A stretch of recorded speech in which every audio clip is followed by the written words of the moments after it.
like in times of the past. We'll be loose from oppressions at last. How united we ever will stand for the welfare of all in this land. Hail hooray to our island, St. Andrew, Old Providence and Little St. Catherine. Soon your children will gain to each attainment every merit which ever received. No more strangers will rule in our home. No injustice to cause us to roam. We have the help of the Almighty above, who shall lead us along in His love. Hail hooray to our island, St. Andrew, Old Providence and Little St. Catherine. Soon your children will gain to each attainment every merit whichever received.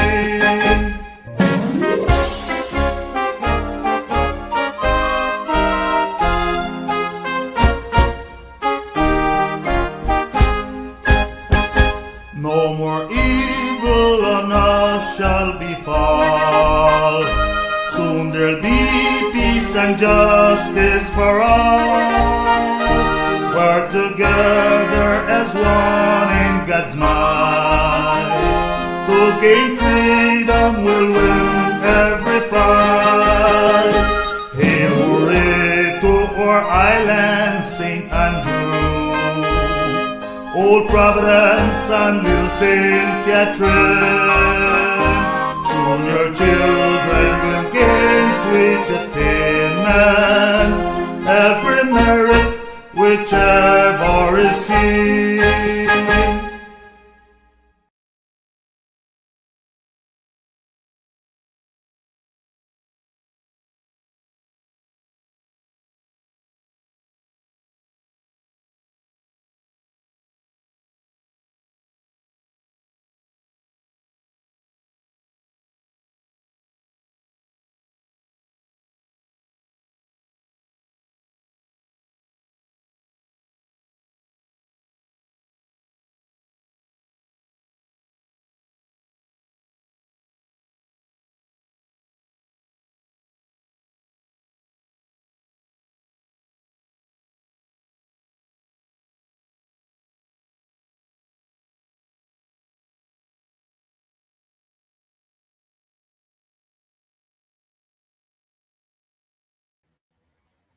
Welcome to everyone.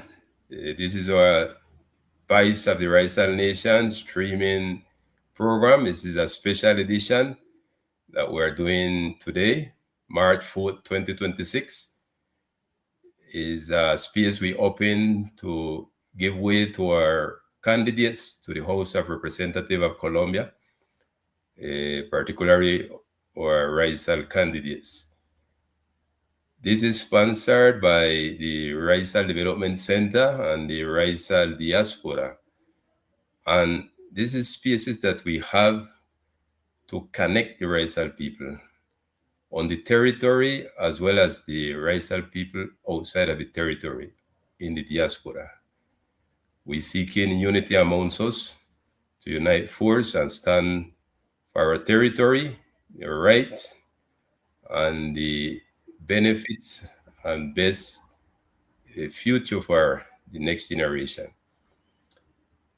We have today 9 candidates invited, and we're expecting the 9 of them, if they don't have no setback. And it will be a space basically to hear from them. They can interact with the people. They can share the vision that they have and so forth. And we're going right off into action. We asked Pastor Edgardo Martinez from the Raizal Diaspora to just take the moment to carry us to a space to harmonize our spirit through a prayer and wish the best output from this dialogue between us. Pastor Gardo? Thank you, Brother Jairo. Let us pray. Heavenly Father, we come before you with gratitude for the gift of community and for the opportunity to gather as one Raizal people, seeking wisdom, unity, and clarity. Tonight, as we welcome the voices of those who aspire to serve our islands, we ask for your guidance and your peace to be present in this dialogue. Grant each candidate the grace to speak with sincerity, integrity, and respect. Grant our listeners discerning hearts to hear with fairness and hope. Help us remember that leadership is service, that service requires humility, and that true wisdom comes from you. So bless our islands and bless our people here in San Andres Island and in the diaspora, and lead us toward a future marked by justice, dignity, unity, and flourishing. May everything said and done here tonight honor you and strengthen our commitment to the common good. We entrust this time into your hands, O Lord. In Jesus' precious name we pray. Amen. Amen. Good evening and welcome to Voice of the Raizal Nation. Tonight, we are honored to host a special and meaningful dialogue with 9 members of our Raizal community who are running for seats in the upcoming March 8th congressional elections. This space is not a debate, but a window, a chance for our candidates to share their vision, their convictions, and the programs they hope to champion on behalf of our islands. Our people have long carried a unique history, a unique identity, and unique challenges. That is why moments like this matter. They allow us to hear directly from those who seek to represent us, to steward our concerns, and to advocate for our well-being of our islands. Tonight's conversation is about clarity, transparency, and service. It is about hearing the heart behind the proposals and understanding how each vision connects to the future we all long for as a Raizal nation. We thank our candidates for joining us, and we thank every listener for engaging thoughtfully and respectfully. So may this be a night that strengthens our democracy, honors our identity, and move us towards a stronger and more united future. So welcome to each one of you. Before we begin hearing from our candidates, we want to ensure that everyone understands how tonight's dialogue will flow. To help us maintain a fair, respectful, and well-structured conversation, I'd like to invite Dr. Siegfried Castell to share the guidelines for this session. Dr. Siegfried, the floor is yours.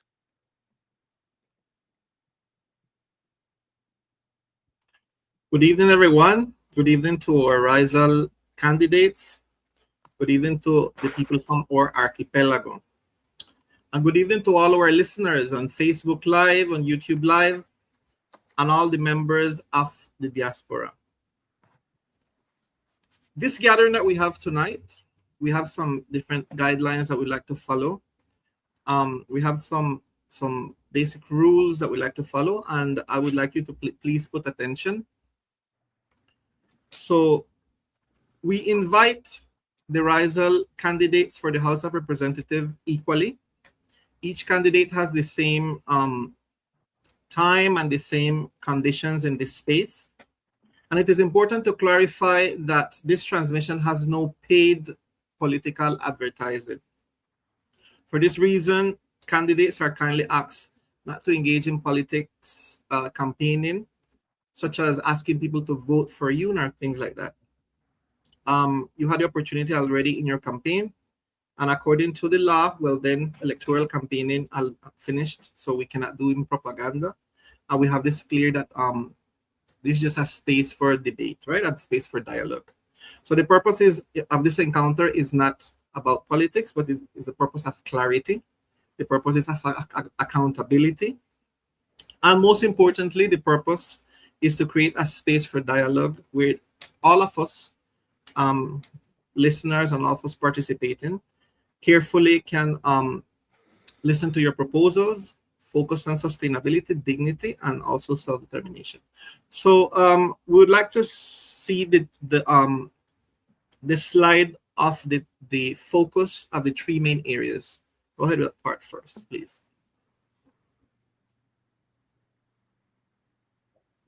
The second slide, please.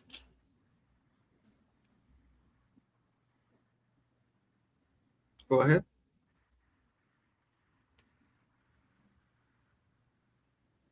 Next slide, please. Okay, so this is the structure of the dialogue. We have first, sustainable development. Second, self-determination, territorial rights. And third, we have reparation and human rights. So each section will focus on legislative commitments, measurable results, and long-term public policy proposals that affect both the present and the future of our archipelago. Before beginning the questions, it is important to explain the structure and the rules. So let's go to the following slide. This will guide the dialogue, which will appear here in the next slide. Go ahead, please.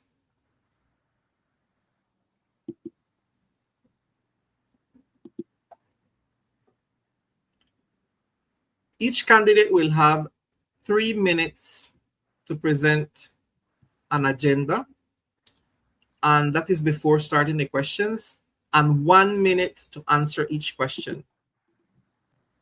So time will be monitored carefully. You can notice here on the screen we have a timer. So we have there the timer for 3 minutes first, which is the first part of the presentation, each one presentation. And then we will modify as well the timer for each question, which is 1 minute per question, right? The time will be monitored, as I said, carefully to ensure fairness of all participants. And you can speak in English, you can speak in Creole, you can speak in both if you wish. You can speak in a mixture of English and Creole, that's fine. Then a 10-second signal will indicate that time is about to end.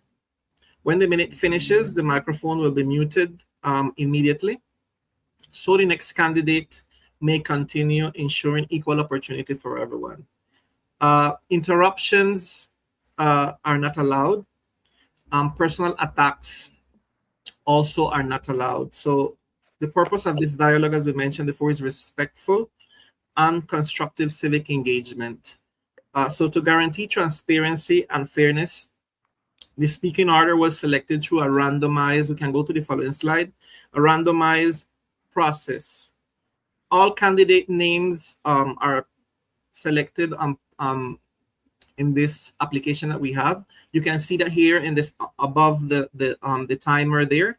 So above the timer, you will have a randomized order that is selected there. We put all the names in this application, and then we will click on it and your name will come up. So this process ensures that every participant receives the same opportunity to present ideas to the people of the archipelago. Okay, so let's go now to the second part, Pastor Eduardo. Thank you, Dr. Siegfried, for laying out the guidelines for tonight's dialogue. With that clarity in place, we are ready to begin hearing directly from our candidates. So let's jump right in, okay? We'll start our dialogue with a brief opening presentations from each one of you. Each of you will have, as Dr. Siegfried said, 3 minutes And this is what we are asking you to share in 3 minutes. To share freely your vision and legislative plan for the islands. Please follow the order shown on the screen. Share your vision and legislative plan for the islands. So what we want to do now is to put the names of the candidates in the randomize and just click on it, please, so the person's name can come up. Go ahead from the studio.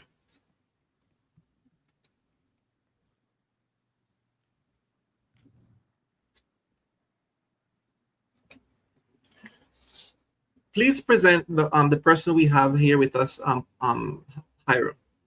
Who is Mr. Christian? Go ahead.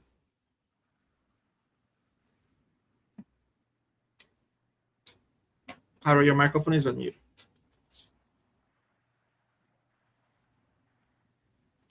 The candidate can present himself as well, too. Okay. Yes, right. The candidate can take the first, second, then to present himself and continue what we agree to share his agenda, his vision, and so forth. Sure.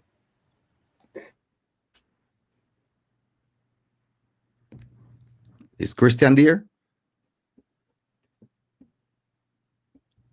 I mean, he having some connection. He's back on. Let me put it. Hello. Okay. Hello. Hello. Yes. Hello, Christian. Are you hearing me? Fine. You can go ahead. Right. Did you hear the question, Christian?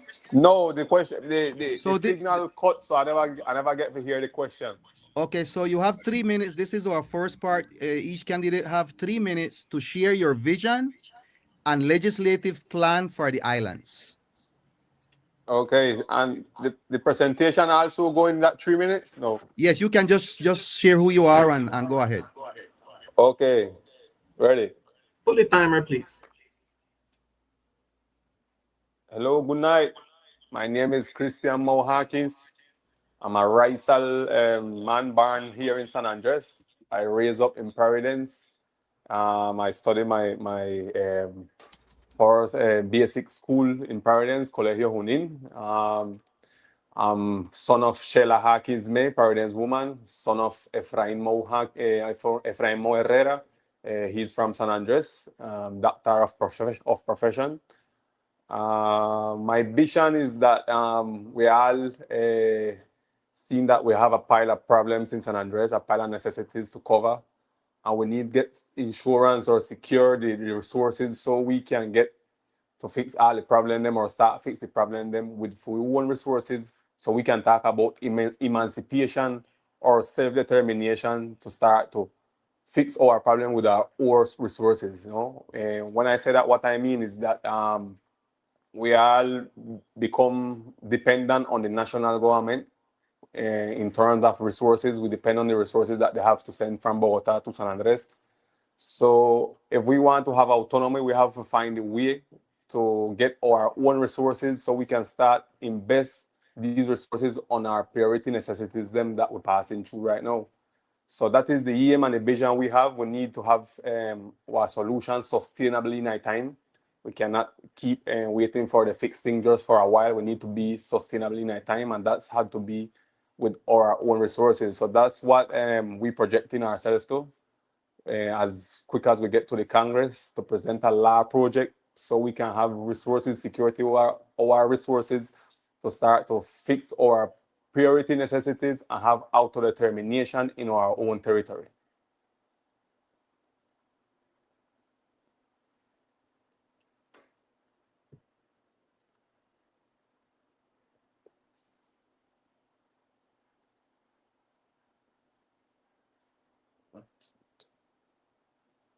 Hello.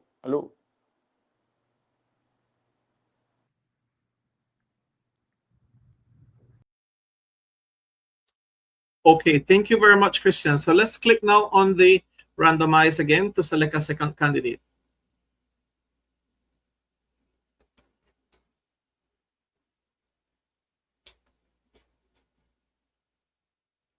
Click on the randomize here, please, from the studio to select the second person.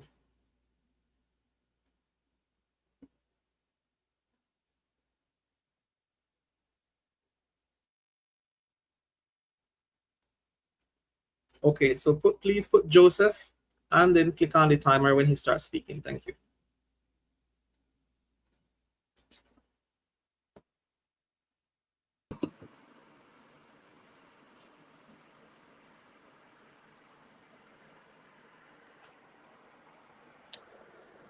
Hello, good night to everyone who's watching us. I'm Joseph Bush, son of San Andres Island. I was born here.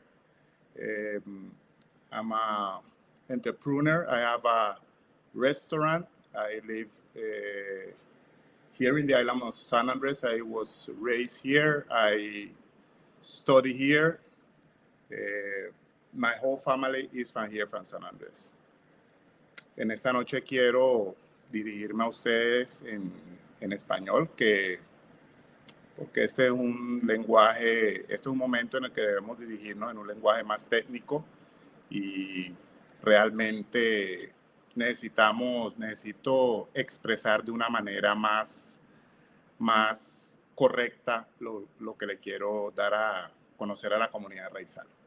Bueno, soy un empresario isleño, nacido y criado aquí en la isla de San Andrés, Raizal, que durante más de 15 años ha luchado por la cultura y por las expresiones culturales del archipiélago, llevándolas a múltiples escenarios en el mundo.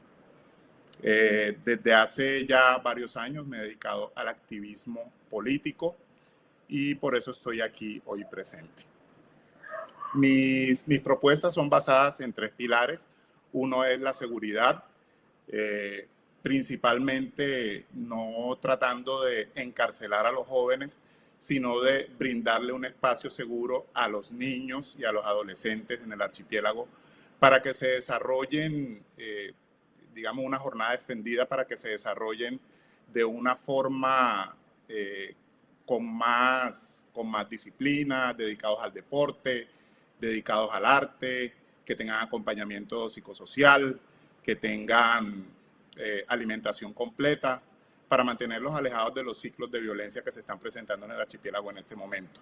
En la salud, que tenemos un problema muy grave en la atención, en el pago al personal de la salud, de los insumos y por supuesto de la economía del archipiélago, que en este momento es dependiente de lo que se importa desde el interior y desde el exterior. Entonces tengo un programa que es dedicado para trabajarle a la seguridad alimentaria y a la economía circular, ¿sí? Que son necesidades básicas. Necesitamos empezar a trabajarle con más profundidad a la agricultura, a la pesca, a la porcicultura y a todos estos elementos que nos ayudan a circular la economía local. Asimismo, la economía circular, pues tenemos un problema con las basuras muy graves. Entonces, esos son los pilares de mis propuestas.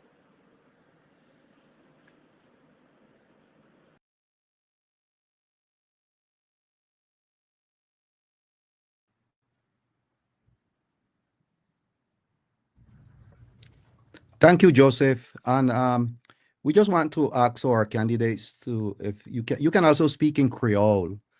You don't have to speak in English. You can speak in English or Creole. So we want to go with our next candidate. Thank you, Joseph, for your response. And can you click higher up, please?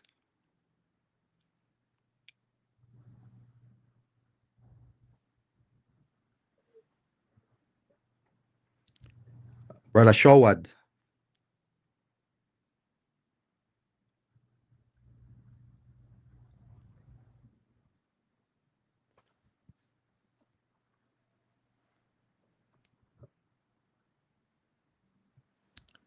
Is Shawad on?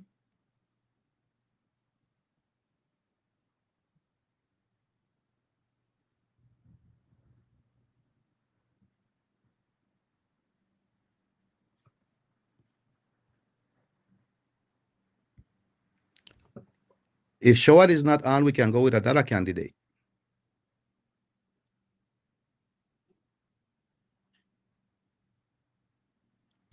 Luis. Let's get Luis on, please.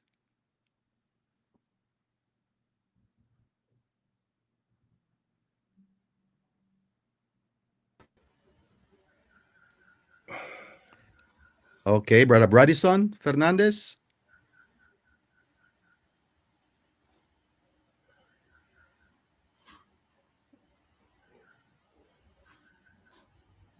We are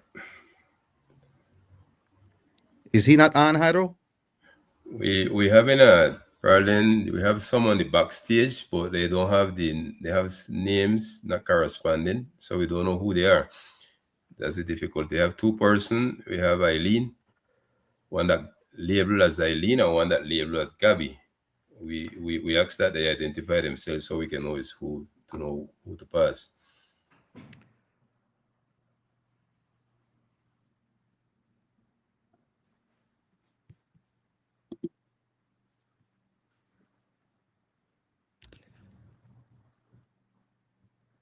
Okay, let's go with Faustino.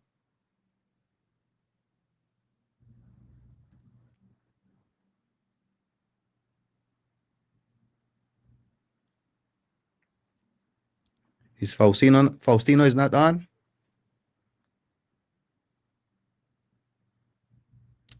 Okay, let's go with Dr. Elizabeth.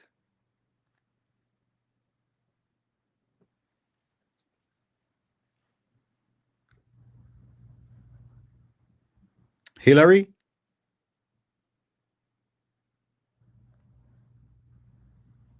Good night. Good night. Good night, Hillary. Please go ahead. I don't know if you heard what was this first question. No, sir. Getting late, please. Sorry. Okay, so you have 3 minutes, Hillary. Good night to share freely your vision and legislative plan for the islands, for our people. You Three can present minutes. yourself, introduce yourself, and just go right ahead into your answer. Pass that there, but with 3 minutes, me only don't talk my names. Just go ahead. Just do what you can. Okay. Good evening to each and everyone. My name is Hilary Rodriguez Martinez. I'm a Raizal lady from the section of Mission Hill. I'm attorney in law. I'm specialized in public law and procurement. And I have a master in law and economics from the Universidad Externado de Colombia. Well, I have almost more than 14 years experience, and well, lately I've been working on my own law office, which is HR consulting. And well, right now, I'm aspiring for the Congress. And well, I have my vision of Archipelago. I believe San Andres need a depuration of leaderships. I have to be clear in that. I believe we have leadership that has failed, political leadership that has failed our community, that are not giving the results. And I believe our island and our community deserve a lot more than what we have been receiving through all these years. I have several things that I want to work on when I reach to the camera. One of the first one is the overcoming help to overcome the poverty in our archipelago. And how I expect to do that. Throughout, you all know that we have the SISBEN system in San Andres and Providence. Well, in Colombia in general.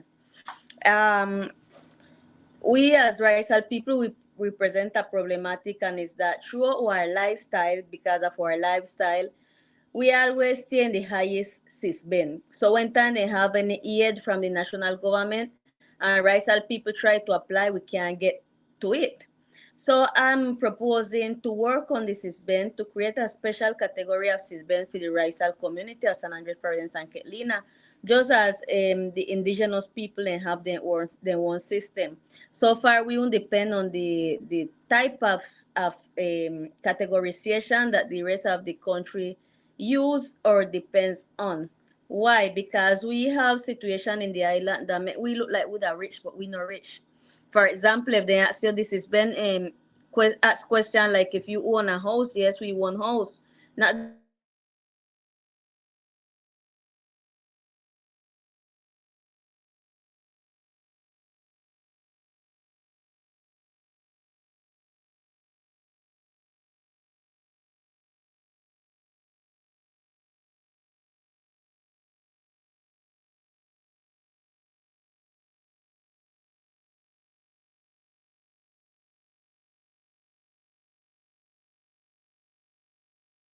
the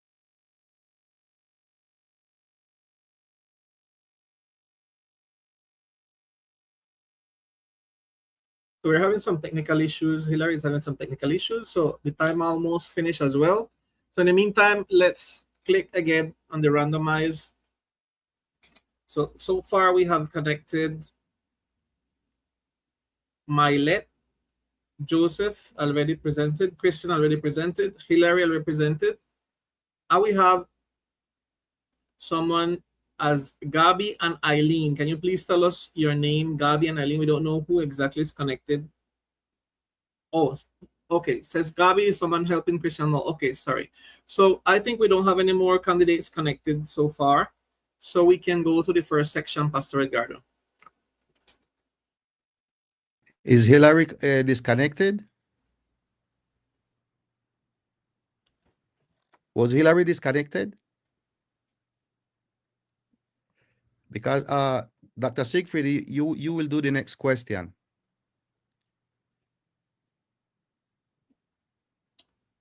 Okay, so on our first part, let's go first then to the first section. Please move on to the second slide. Sorry. Yeah, Hillary is there. Let's give her the balance.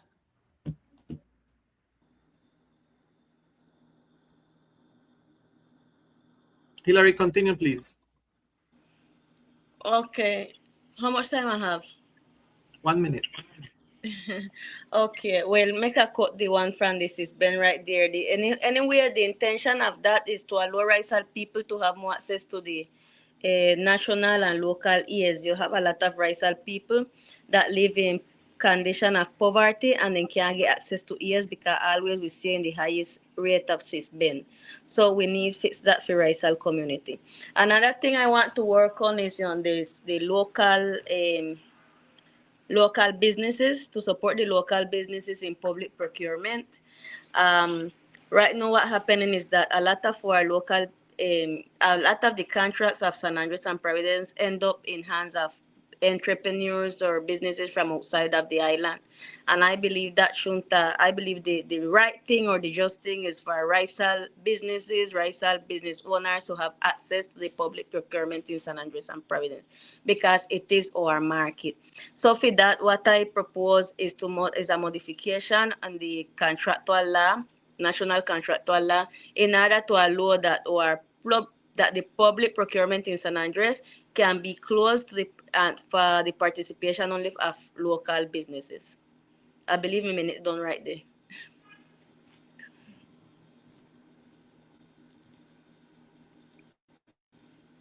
Thank you very much, Hillary. So Milet is present as well. Let's put Milet on the screen, please.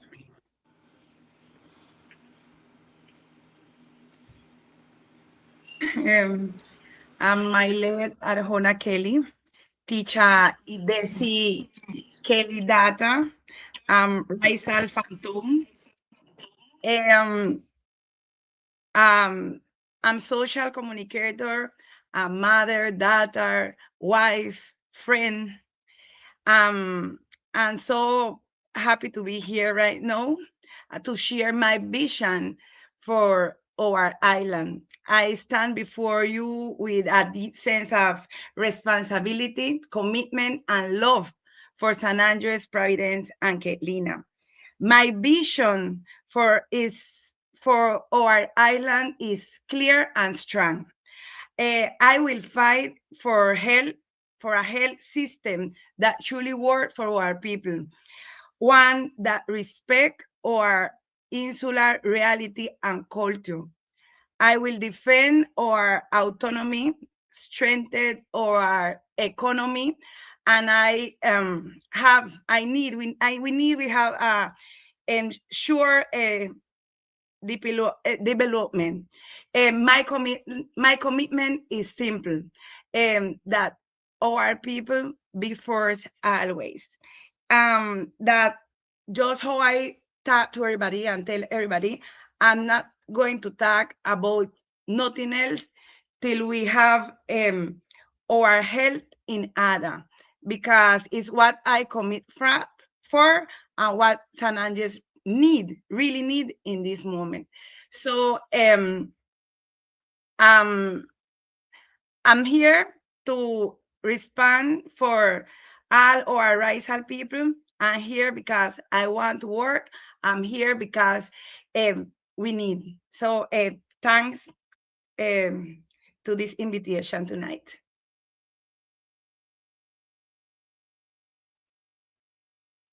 So we're double checking the candidates on tonight. We have Joseph Bush with us. We have Mylette Arjona. We have Christian Mo. We have as well Hilary Rodriguez. And we have someone connected as Eileen, but we don't know who this person is. Okay, so those are the candidates we have connected. So let's go now to the first section, please. We're going to see the structure again. So we have three thematic categories. The first part is sustainable development. And let's jump right into the first question, please. Please go ahead to the first slide. Please put it bigger because it's too small. If you can.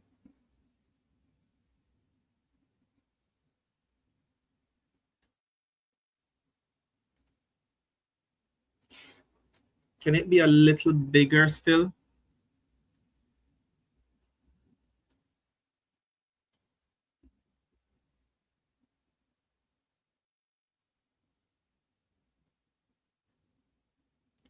While we fix the slide, we will just pay attention, please, the candidates connected. The various dimensions of development are interconnected. I would need it a little bigger, please.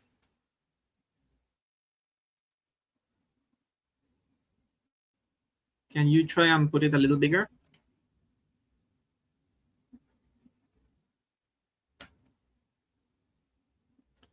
The various dimensions of development are interconnected and interdependent. Addressing the factors contributing to social challenges on the islands requires a careful, planned, and coordinated approach. From the list below, that I'm going to tell you right now, please identify the 3 items that you consider the highest priority of your legislative and administrative agenda. For your top 3, briefly explain why you consider it a priority. Promotion of the Creole language and its instruction in school and offices. Improvement of hospital services. Health promotion and prevention. Mitigation and control of overpopulation on the islands.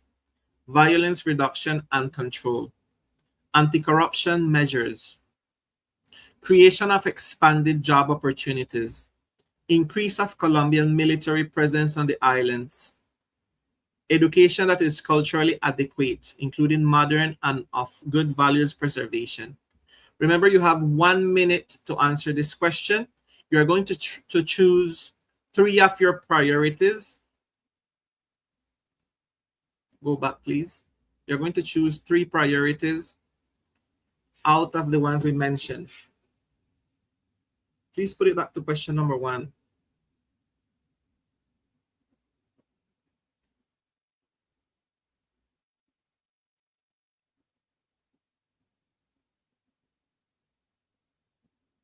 You need to put it back to question number 1, please. It went to question 3.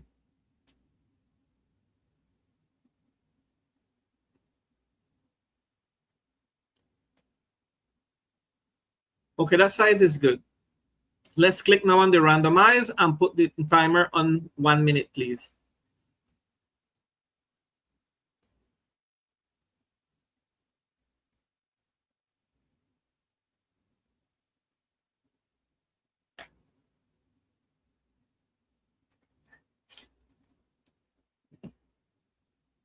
Bradison is not with us. Click again, please.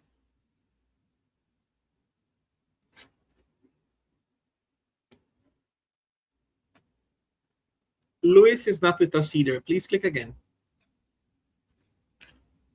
Shahwal is not with us either.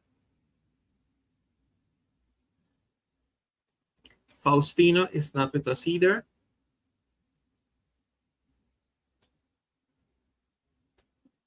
Christian Mo, which one of these are your 3 priorities? And tell us why. Go ahead. Well, first, I want to say that all of them is important. Hell, but the questions are gone. When you put me on the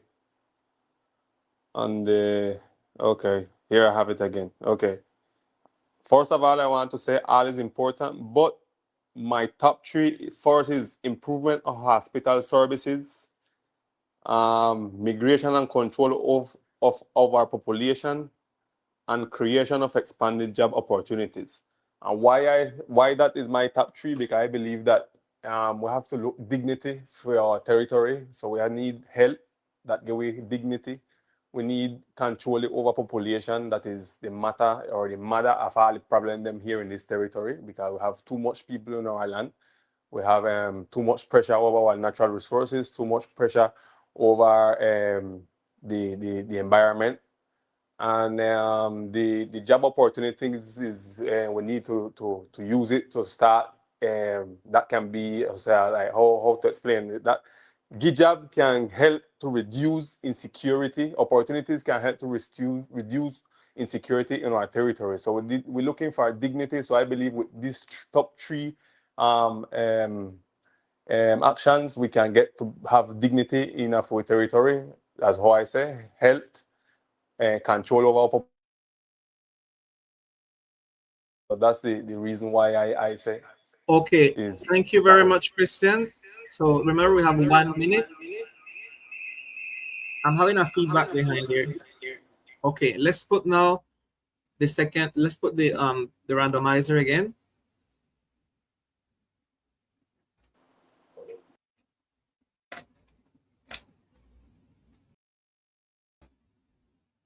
Please click on the randomizer to select the following candidate. Joseph is here with us, right? Joseph, we'd appreciate if you could speak in Creole or English. Go ahead, please.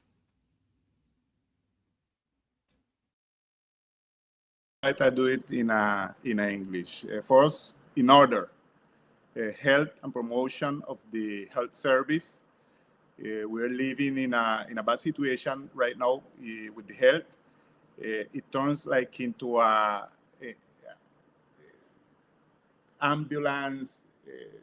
No, yo me expreso mejor en español. Mire, necesitamos mejorar el sistema de salud local. Esto se volvió un sistema yo diría, piramidal, en el que están priorizando el traslado a mejorar el sistema local. Necesitamos mejorarlo para toda la población raizal. Segundo, la creación de una economía local, mejorar la economía local, mejorar el emprendimiento del pueblo raizal en lo que más nos caracteriza, que es el campo, la pesca, la agricultura.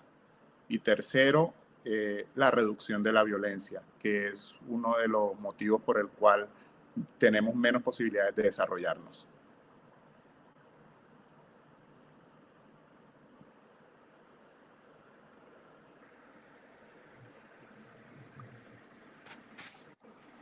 All right. Thank you guys for your responses. We really want to put a little, some little motion in this dialogue. So it's a serious dialogue, but you can also smile and just feel some joy as we go through these questions. So we are moving now to question number 2. Sorry, we still have one person that has not speak. Hillary. Oh yeah, sorry. Go ahead, Hillary. Sorry. You get the answer with me, no. Okay, my 3 priorities. I did the wait. Okay. Education that is culturally adequate, even though some of them is not on my proposal, but education that is culturally adequate is important to me. The health promotion and prevention is important to me. But the principal one for me is anti-corruption measures, because our island have 30 years under corruption. And it's not a corruption that come from outside. It's a corruption that is in here, stuck in San Andres Island, and not they allow it to prosper in a nonsense at all. In the way, in a way, I mean, in the measure that you have a territory which all the budget end up in a personal and individual pocket instead of social investment, instead of direct the investment, the budget where it's supposed to go to help us to prosper as community, is ending in private pockets. And the hospital is not an exception. That is happening in our hospital right now. So no matter what plan we want to beginning whatever area we have in San Andres, if we not start look at the corruption in our island, it will not prosper. Our island have the first place in corruption in the entire country. So if we have a country like Colombia that is already one of the most corrupted country, and San Andres is occupying, is leading this list, then imagine how bad we are. Nothing will prosper in San Andres as long as we not cut out the corruption out of San Andres. So that would be my priority. Thank you very much. Pastor, you can go on to question number 2. Go ahead, please. Very good, very good. So question number 2, are we going to do the sorteo before we do the question, or we do the question first? So question number 2, just listen carefully, and if you all could put it on the screen, please.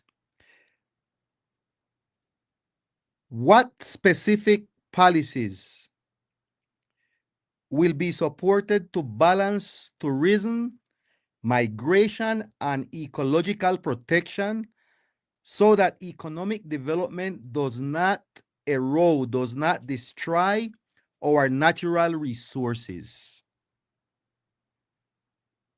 So who will be the first one? Joseph? So go ahead, Joseph. You have We're 1 going to minute. click on the randomize first, Pastor. Click on the randomize, and then, yeah. Elizabeth is not present.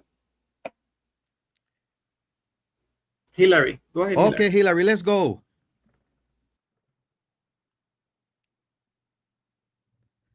You have the word. Policies. Okay, specific policies for population and environmental, right? To balance tourism, migration, and ecological protection so that economic development does not destroy our natural resources. Well, I believe the first thing we have to do in that sense is modify the decree 2762 from the OCRE. I believe that decree is obsolete to this point of our history. It's a decree that has 30 years and definitely has not shown the result that we expect it to give. Right now, we have more overpopulation and migration than we had when time the decree was created. This decree has become also as a corrupted a rules of corruption. This OCRA has become a corrupted entity and is not working. Definitely is not working. I believe we need to search up our decree in order for us to realize exactly where the problem is and begin to tighten some screw in that sense. So I believe the first thing I believe we should work on is on the decree. Let's see what is working and what is not working and make the modification that is needed in order for us to have a development that that goes by the hand with obviously environment and migration and the population of our island.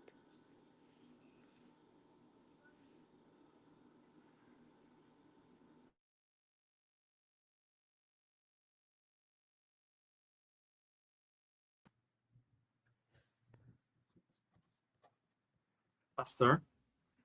Yes, I think it's my name I saw there. No, we have to click on the randomizer. I think they're taking out the ones we don't have present. Okay, okay. Very good. While So, they Milet, you can go ahead getting ready. As soon as you see the clock running, you can get started.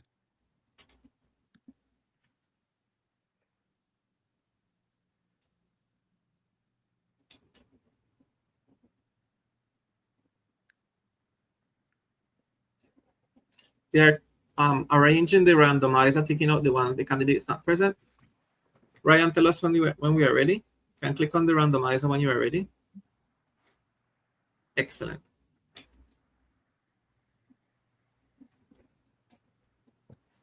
Luis is not present. Hi, Rosem, Eyelet is not connected. I don't know if she drop out. So let's invite Joseph. Joseph, come ahead. Joseph, yes. Yes, sir.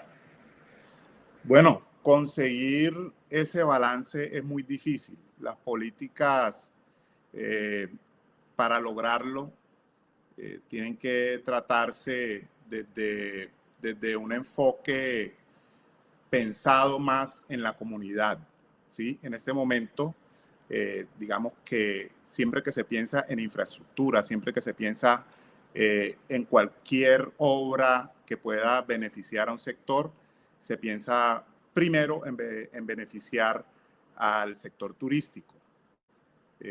Lo primero que hay que hacer es vigilar esto y mirar que las políticas estatales, las políticas locales, beneficien primero a nosotros, los habitantes del archipiélago.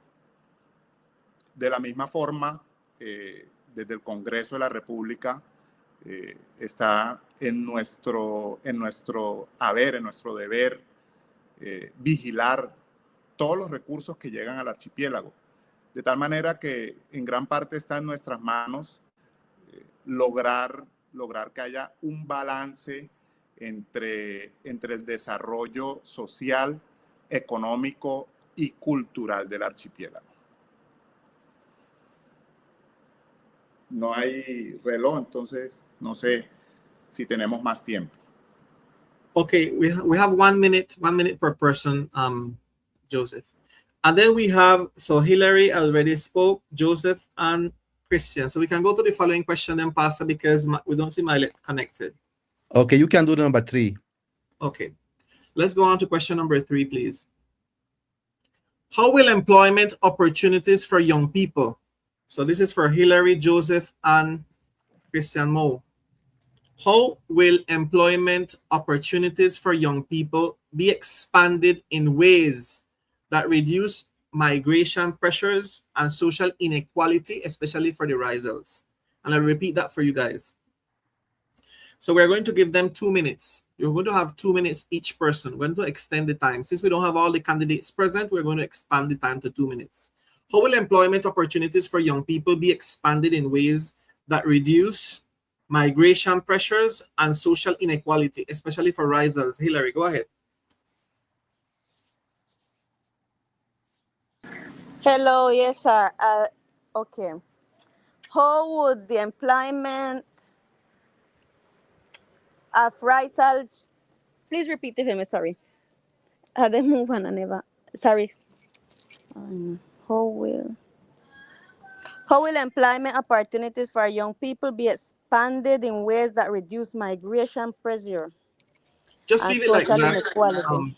Brian. Let's leave the screen like that. Since we don't have all the candidates connected, we can leave the screen like that so they can see the questions all the time. Go ahead, Hillary.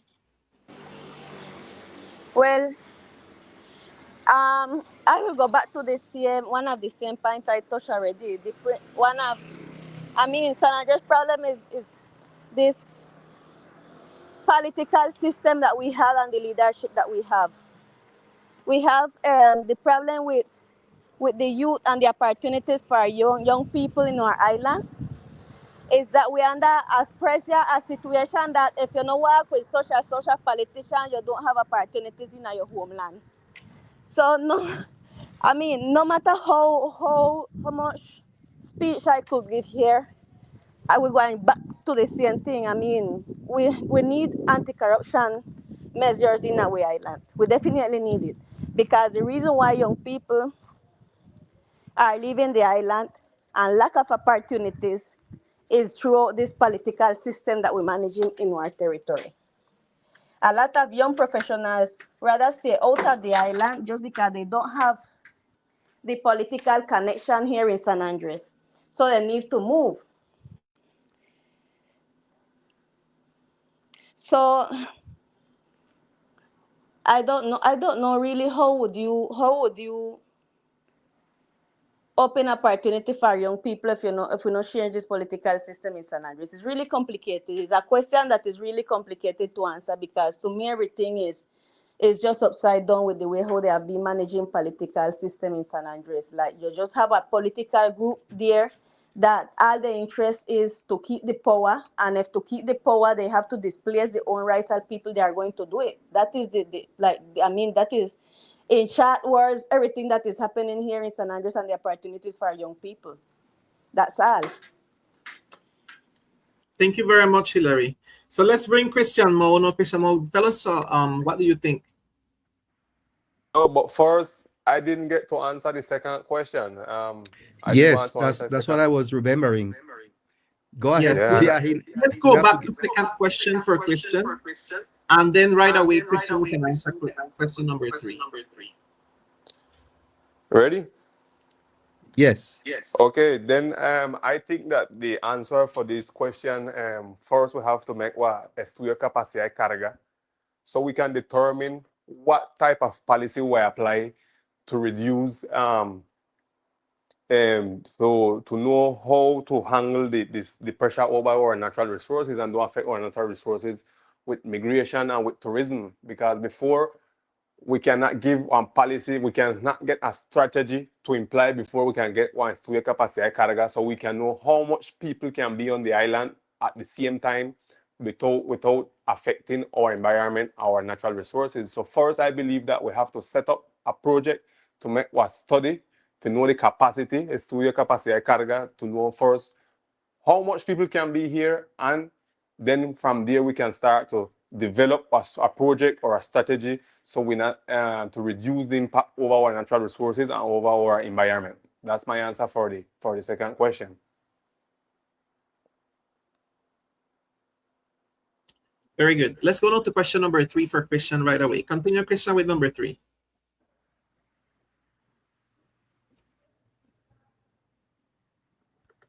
Further right, how will employment opportunities for young people be expanded in ways to reduce migration pressure and social inequality, especially for the Raizals?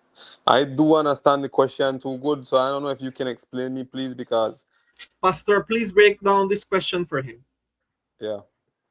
Well, how can you, what can we do, what you all are planning to do, or what you think you can do to help create employment opportunity for our young people, in a way that reduce the migration pressures that we have on the island and the social inequality, that we are living in the island. Like how can we move things to get employment opportunities for them? In our project, we have wa view or wa objective that is to make a follow up or the political control over the law 2135 that talk about zona de especial desarrollo fronterizo, with where we have belong or where we have borderline with. So we know that in the Caribbean, where our ancestors used to live before, we used to have connection, commercial connection. We used to exchange goods and with our brothers in the Caribbean. So we believe that law gives we the opportunity to go back to that ancestral way of living and communication, relationship with all these countries that we have borderline with up in the Caribbean. So that we believe that would be a way to fertilize our culture first, our tourism, our sport life, and then to bring opportunities so the private sector can start develop more and make small business or other business so we can offer to the tourism, and also we can get a lower an impact to reduce the cost of life in our territory. So that law 2135 is very important for us. It's a law that we have to make the follow-up. It was created in 2021, and we have like 5 years since it created, and we don't see the work materialize of this law. So we have to put special attention to this law, develop it up and bring it to our reality so we can have development and we can create opportunities for the young people and for everybody, and we have economical development in our territory. So I believe that is one of the solutions to bring out opportunities and reduce the pressure that migration brings onto our island and give alternative of creating opportunity and employment to our people. So that's my aim, and that is what we want to go and work for in that aspect. Thank you very much, Christian. Thank you And so Joseph, much. Go ahead, Joseph. So we can.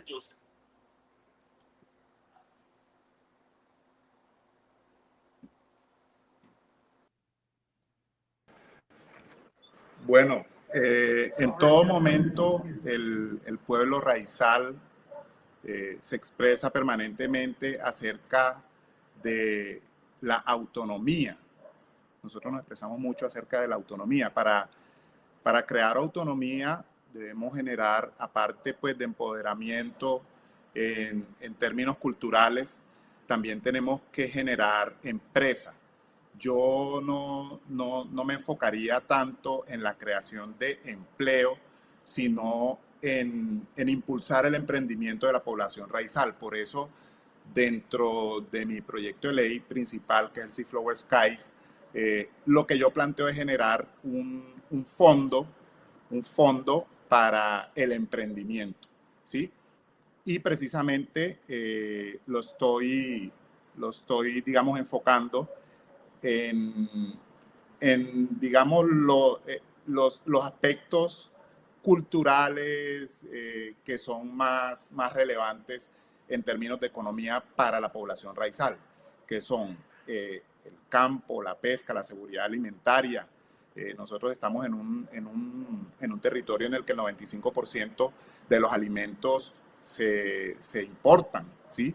Nosotros tenemos que empezar a ingresar a esa cadena de valor para no solamente obtener productos más frescos que contribuyan a la salud, sino también más económicos y que nuestros hermanos raizales también encuentren formas de generar empresa y dejemos la dependencia del Estado. Para mí ese es como uno de los ejes centrales, tratar de dejar de depender del Estado. O sea, si nosotros queremos ser un pueblo autónomo, no podemos depender de un contrato, no podemos depender de una licitación. Tenemos que empezar a pensar ya es en crear una economía propia. Por eso estoy impulsando, enfocándome un poco más en el emprendimiento que en el empleo. Okay, very good. Thank you so much, Joseph. So we are going to move on now to question number 4. I understand that Showad is now connected. So we would have 4 candidates connected right now. And question number 4, question number 4, question number 4. How will employment opportunities? No, that's question number 3. We need question number 4.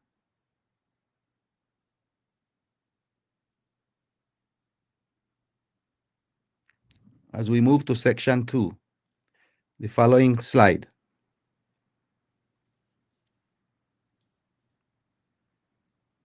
All right, very good. That's question number 4. Showa, that you just arrived. You have 2 minutes. Your name will be selected randomly. As soon as you see your name up there and you see the clock running, you can get started. So listen to question number 4 for everyone. What constitutional or legislative reforms will you support to reinforce the special status of the archipelago and guarantee greater territorial autonomy within the Colombian state? We can go.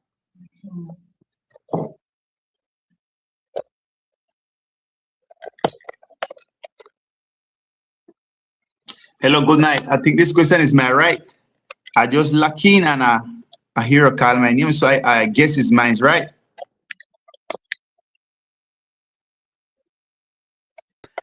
And then as you see your name, Okay, perfect. Hyra, can you please put the clock or who?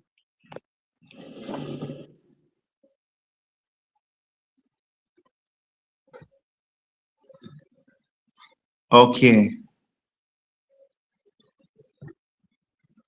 You see, well, to explain briefly, I see the clock and the time to run. The thing is this. there is a law in our land or in the Colombian country that is called Ley de Víctimas y Restitución de Tierras. That law is the law that permit the displaced people in, or well, as we call it, desplazados them become San Andres. You understand me? So one of the basic idea to support in a direct or indirect way is to reform that law. Only to change one single article from that law, and it's because of enfoque diferencial, or what they call discriminación positiva. Because the fact is that, well, these people can't come to our territory because our territory is really small. We only have 27 square kilometer. So that make, like, apart from the we got what we call zonas blandas and zonas húmedas. You understand me? So the truth is that they can't come here, but they have to be by law. Just how the law permit them to come. And when they come with education, job, and host, things that our people don't have. So the idea is to reform that article from that law so that somehow well, they can start come. And all benefit when they receive go directly to our people, because we have to understand, say, this entity and Kyle decide when they take land or money from the drug traffickers, they give these people, and they don't public that, like they don't make it publicly. It's something I do secretly. So, well, by law, we have to reform that law, because in a direct or indirect way, that want to support the special status that we have, or this archipelago have, as ethnic, and also as in Spanish they call it insularidad. You understand me? So I believe strongly that the right way that we can attack our special condition is reforming that one of the law, because as Congress what we deal specifically is law. So we have to attack law. On the other hand, towards the 2762-91, we can develop some strategies or change or modify. Like Thank you very much. Thank you very much, Shawad. So the time finished. Go ahead, Pastor, with the following person. We can bring in Hillary. Okay, Hillary, let's go ahead and with the same question. What constitutional or legislative reforms will you support to reinforce the special status of the archipelago and guarantee greater territorial autonomy within the Colombian state?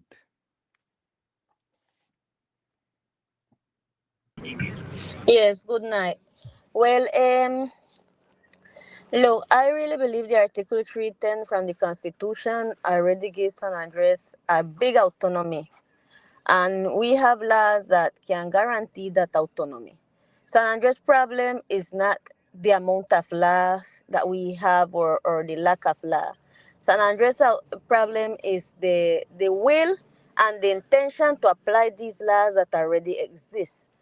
I mean, the law 47, the law 915 have recognize a lot of benefits for Raizal people, which our last governors have not had the intention to fulfill them. For instance, the law says that you can't have a public job if you don't speak Creole or English. And what Raizal people do, they make a test and everybody pass that test. Pais or no Pais or Raizal or no Raizal, speak or no speak, everybody. I don't know if first person will lose that test. So I believe San Andres' problem is not the amount of laws. Actually, San Andres is the only territory in Colombia where we have an article like the Article 310 in the Constitution. The problem is that we have not used our law and we are not exercising our rights because it is not convenient to X or Y persons in the power. We have an okra that's supposed to control migration, and when election time come, the okra become a ballot. So they give okra in order for the people that can come and vote. So the problem is not our laws. The problem is the will to apply the laws them in San Andres Island.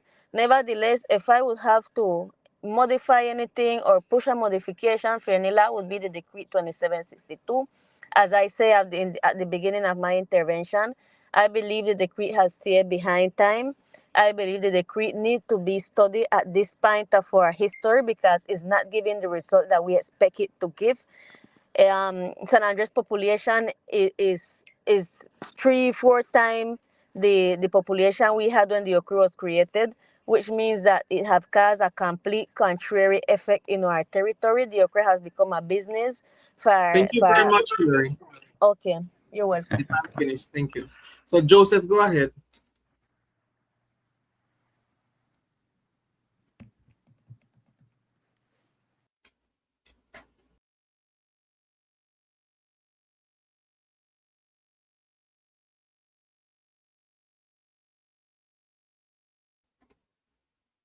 Your microphone is muted.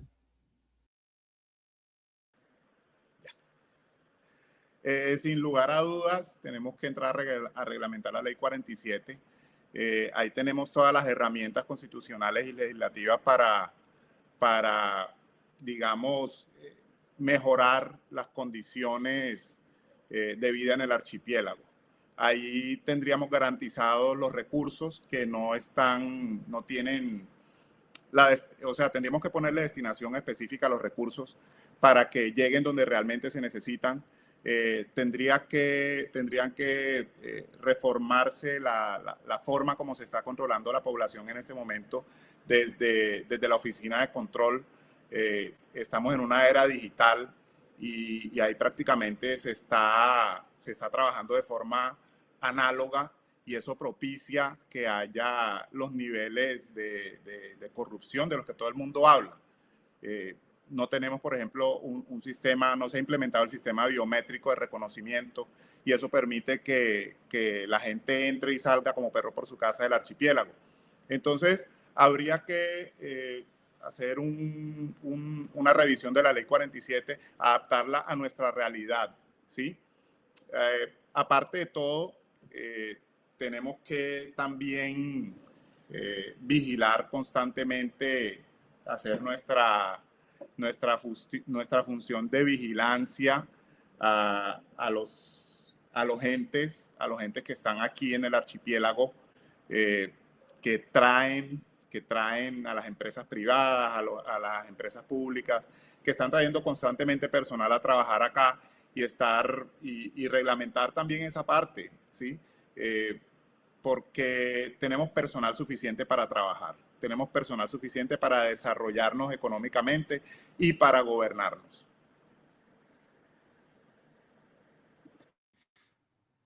Very good. Thank you, Joseph. Who else is coming now? Christian? Yes, Christian Mo, please. Territorial out. You all hear me? Yes. Okay. Territorial autonomy is what we've been talking about long time.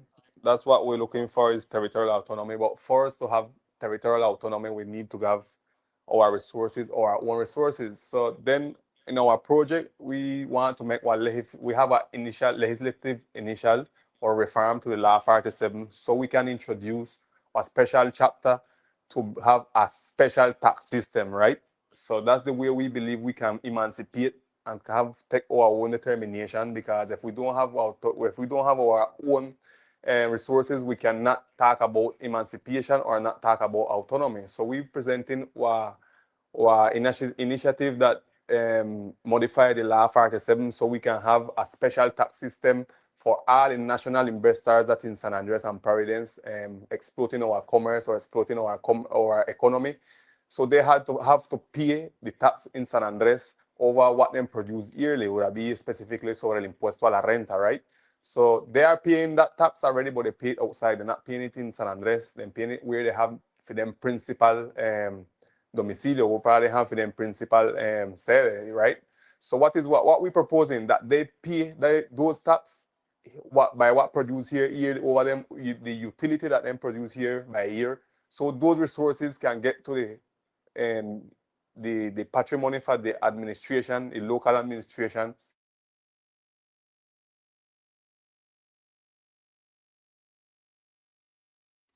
Christian is having some to fix the technical problem that we have here. That is a projection that we need to have in San Andres. I believe that is the only way we can have a projection and talk about autonomy. If not, we have still having all the problems then that we live in today, insecurity, bad health service, and then we can look around and then we have other places that implement that special tax system already, you know, like Islas Canarias and Barbados. They are territories that function by a special tax system, and that's what we're proposing, to have autonomy territorial autonomy in San Andres and Providence. So that is the aim that we have, to present the modification of Law 47, introducing a chapter of a special tax system. So these persons have to pay over Thank you the very much, utility Christian. by year, and these resources will stay for. Okay, thank you, Christian. I think it's Shawad. Shawad should come on over. Shawad, you have the question there.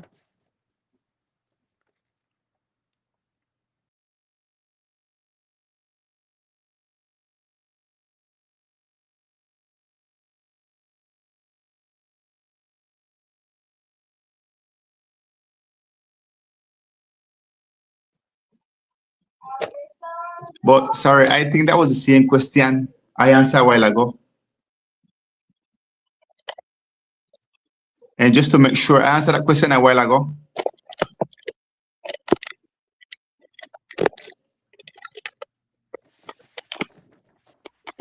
Yes, we finished already all the candidates with question number 4, Pastor. We are now with question number 5. Move to question slide 5, please. How will you defend the collective territorial rights of the Raizal people in the face of external economic interests, national infrastructure projects, or private investment initiatives? So the randomizer, we have only 4 candidates. Let's start with Hillary. How will you defend the collective territorial rights of the Raizal people in the face of the external economic interests, national infrastructure projects, or private investment initiatives?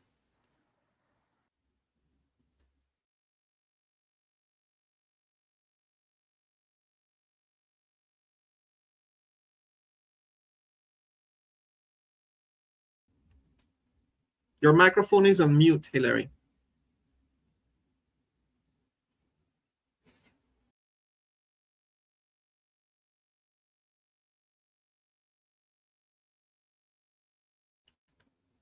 Hillary, your microphone is still on mute.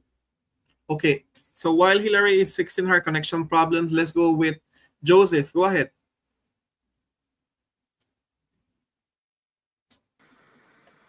Bueno, yo creo que la mejor forma de protegernos, de proteger nuestros intereses de la, digamos, de la inversión extranjera y de todas estas iniciativas de infraestructura es haciéndolo nosotros, o sea, desarrollando la economía local nosotros. El desarrollo es algo que llega con el tiempo siempre, o sea, somos un destino indudablemente turístico.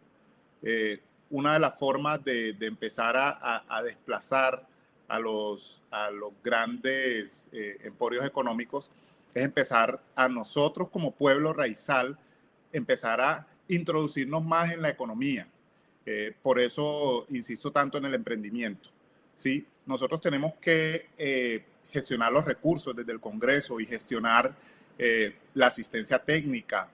Necesitamos gestionar todos los elementos necesarios para que los raizales que decidan emprender, que decidan invertir, que decidan desarrollarse económicamente, tengan las herramientas para hacerlo, para lograrlo. Ahora, también hay que proteger el territorio, proteger el medio ambiente. Eso yo creo que es una función implícita que tiene el congresista, proteger el medio ambiente del archipiélago.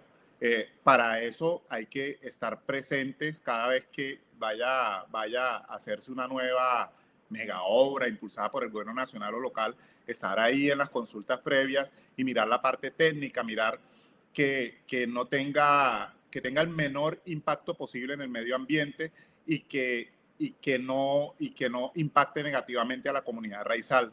Y además de eso, asegurar que en cada obra de infraestructura del nivel nacional o local haya garantías para que el pueblo raizal pueda trabajar ahí.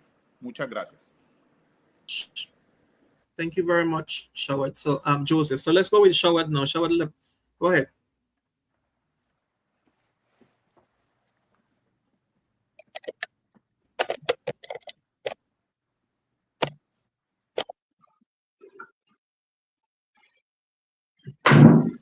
Okay, well, I already have the question here. So, what of my proposal on behalf of the CM question is to create one special regime of public contract, un régimen especial de contratación pública, because as we can see and as we can feel it in our flesh, here in the island, whenever they open what we call a licitación, like it open nationally, you understand me? So if the 5 person from San Andres got the profile, they compete against like 500 ton over in side. So the more probability for them get the contract in at the program in SECOP is them. So we have to create one special regime of contratación estatal.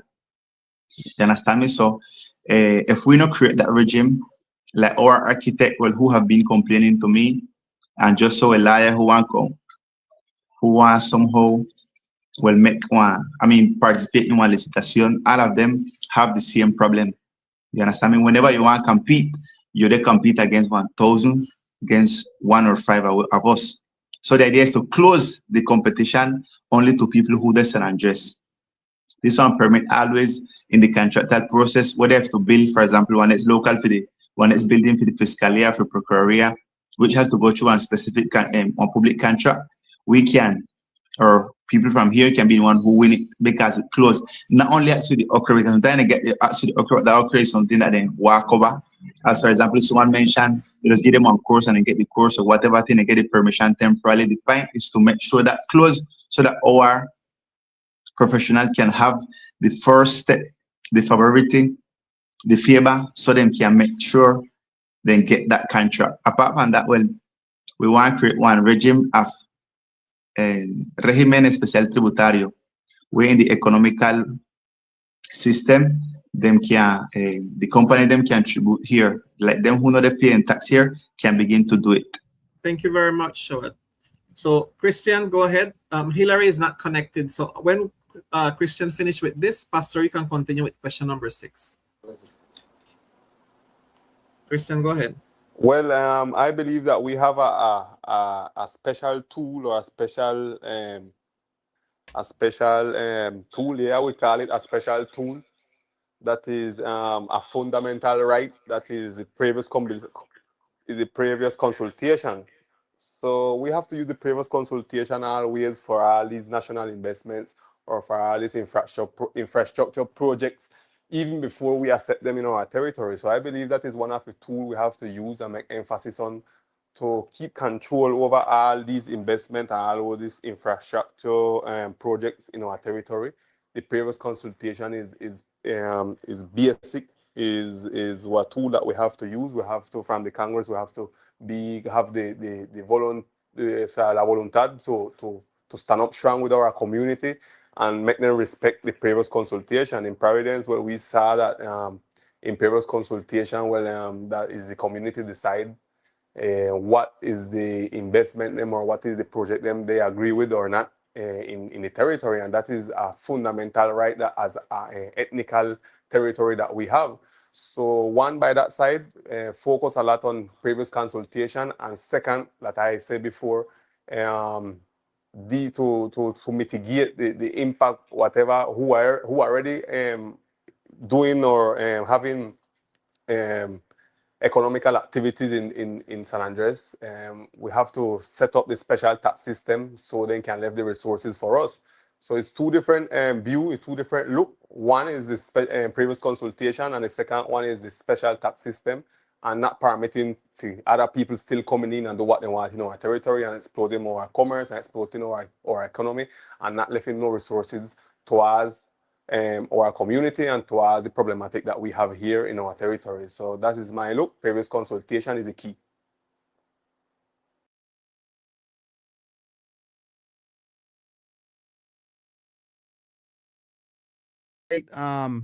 Before we continue, we are halfway through. We'd like to take a short break.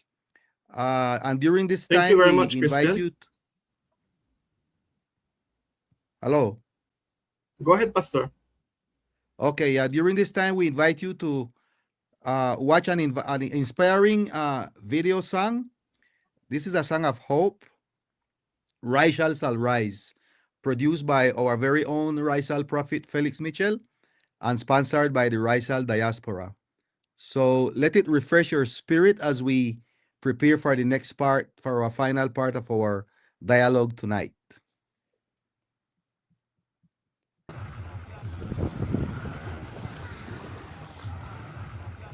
Raizal people, it's time for the uprising. Let us rise and shine.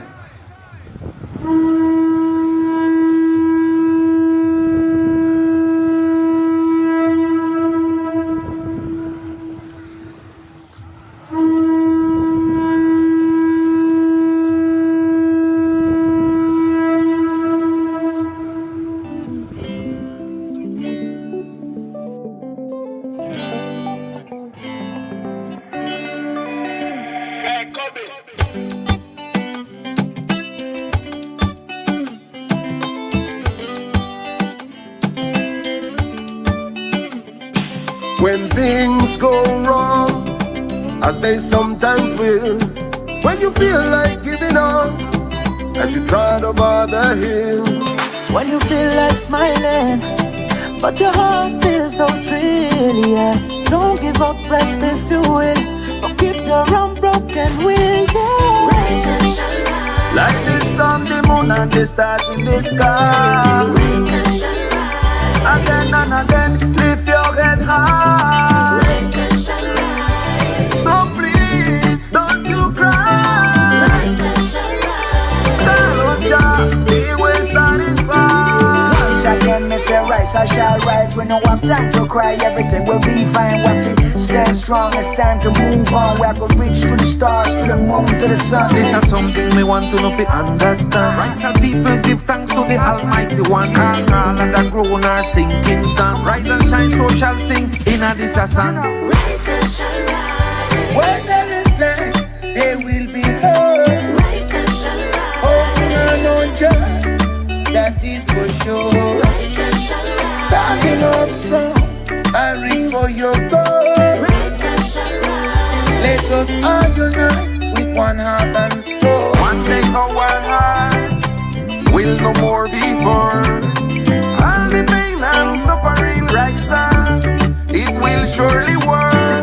The day we come together and stand up with determination, Then Raizal nation we'll shout out for liberation. To take back the territory. Cause this a land that we fight to free our dignity. Free the chains and bandage of colony. Far away from home, but still worry about their own. Maybe strangle and decolonize. Therefore, it had to run. Waiting for its diaspora, through the island in the sun. Rise and shine, out the Raizal, oh ye daughters and sons, yeah. And again, it will be nice.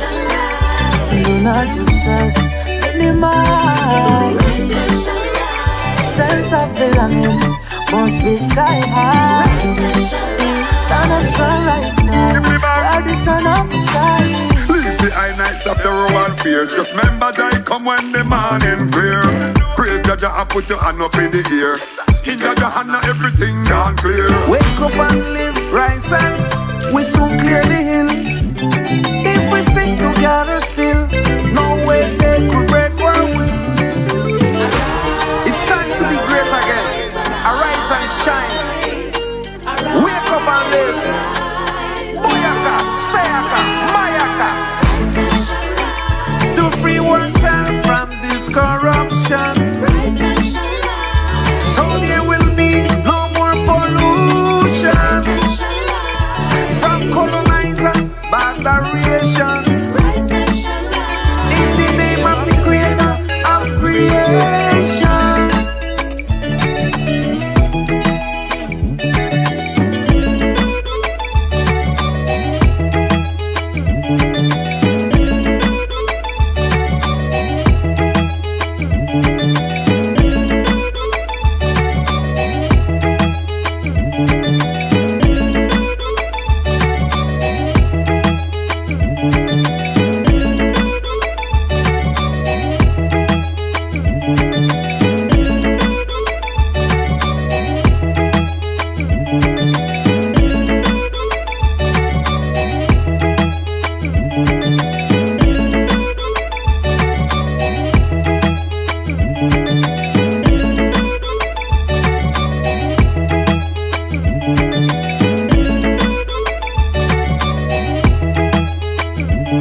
Thank you all very much.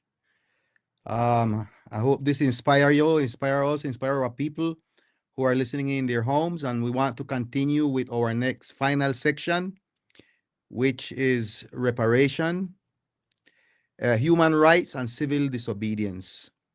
So question number 6 is, we'll have 2 minutes again. Question number 6 is as follow. What strategies will be supported to regulate internal migration to the islands in a manner that respects constitutional rights while also protecting environmental balance, cultural identity, and quality of life of long-term resident? What strategies will be supported? And who will go? Christian Mo. Christian Mo. So just bring up Christian Mo so he can answer right away. I'm having here an order. Okay. You can please put me the question on the. Okay. It will be supported to regulate internal migration to the island in matter that respects constitutional rights.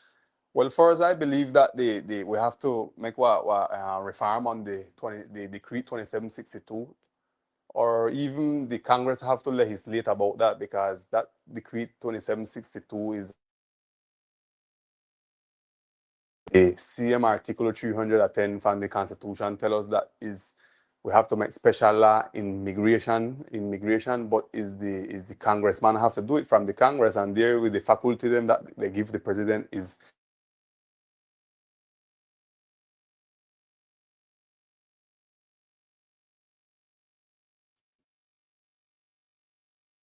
Christian is having some technical problems, and we have as well some messages from the other candidates. We have a message from Louis Telesford saying he's having some problems, some technical problems. And we have message as well from Milet that she's having some connection issues. And as well from Hillary apologizing that she cannot connect because she has some low battery. So Christian, tell us if you are ready to come back.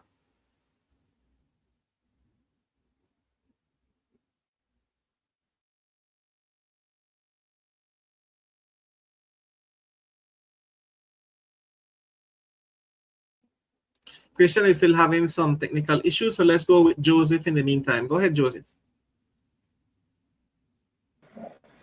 Bueno, yo creo que aquí lo que toca es darle dientes a la ocre, para que tenga una mayor capacidad de controlar efectivamente la migración ilegal, ¿sí?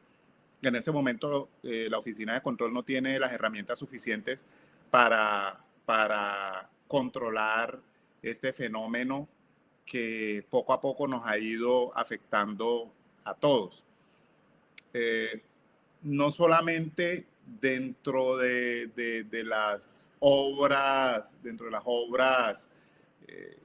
de infraestructura que de manera legal están introduciendo personal al archipiélago permanentemente, sino a través de la migración gota a gota que se está viviendo a diario, gente que llega con su digamos, tarjeta de turismo y se van quedando aquí. Entonces, la mejor forma de que haya un proceso migratorio ordenado es dándole las herramientas a la oficina de circulación para que pueda ejercer de forma coercitiva su función. En este momento no tiene la capacidad para hacerlo, ¿sí? Y también hay que trabajarle digamos, a la parte digital.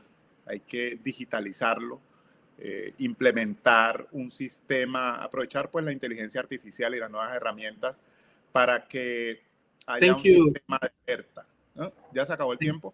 Yes, thank you, Joseph. Ya, bueno, listo. Shawad, please.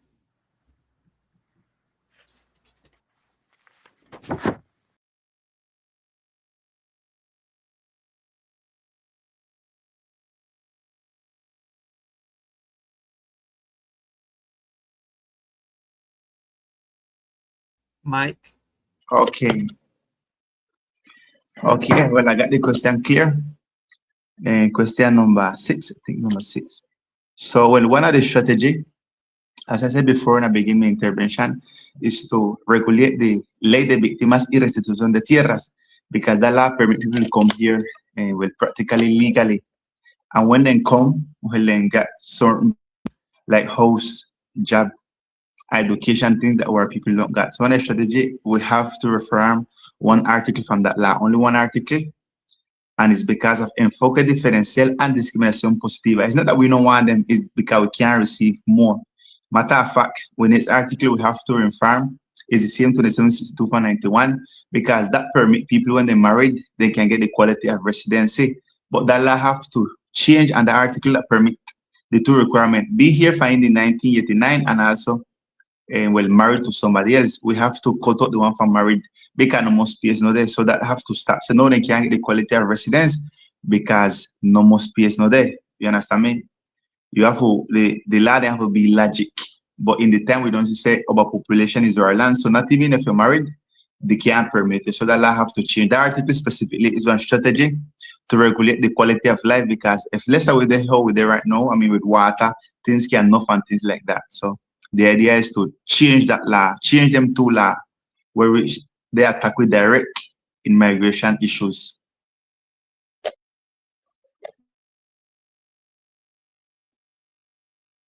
Thank you, Shawat. Christian, are you ready to come back? Are you having good connection now?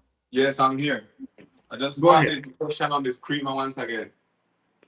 Okay, in matter that respect constitution rights while also protect the environment and balance, I believe we have to bring back the project that we had there, like the project where they talk about replication that the national government was working on to replicate some people from here, from this territory, to go back to live to Colombia would not belong here. That project have to be strategically set up so we can get look some of the people from out of the territory, because the overpopulate is too much people and it's too much pressure on our natural environment, our natural resources.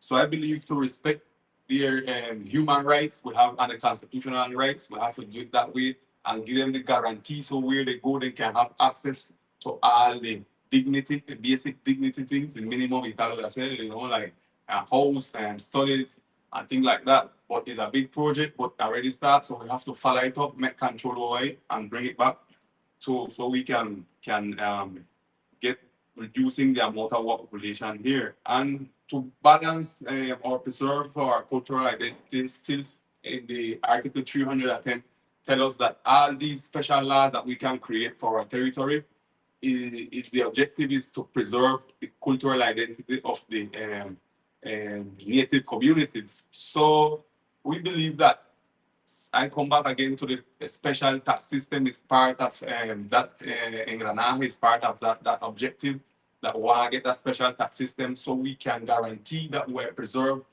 the identity of the native communities. And then when we get the tax system done, we can look at our administrative system, because the faculty is there in Article 310 of the Constitution, and that gives us the way how we can work out autonomy and how we can work out to preserve cultural identity. Thank you, Christian.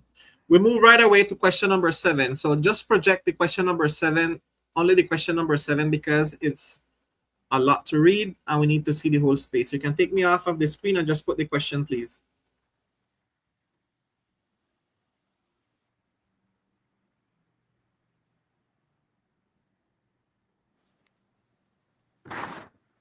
Universities. The state of Colombia persecuted the Raizal People Christian University from 1990s until their license were retired. This is stated in the secret book of the DAS against the Raizal people.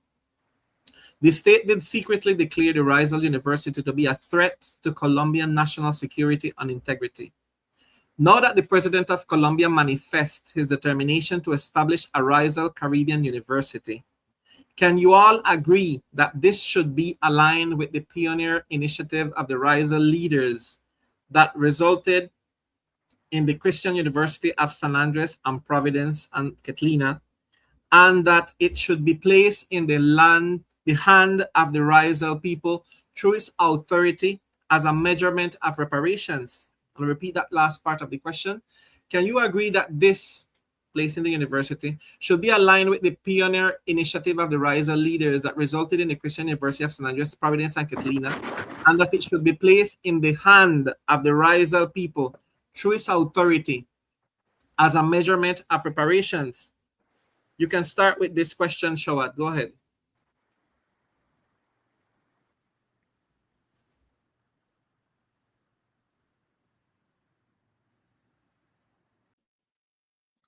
Okay.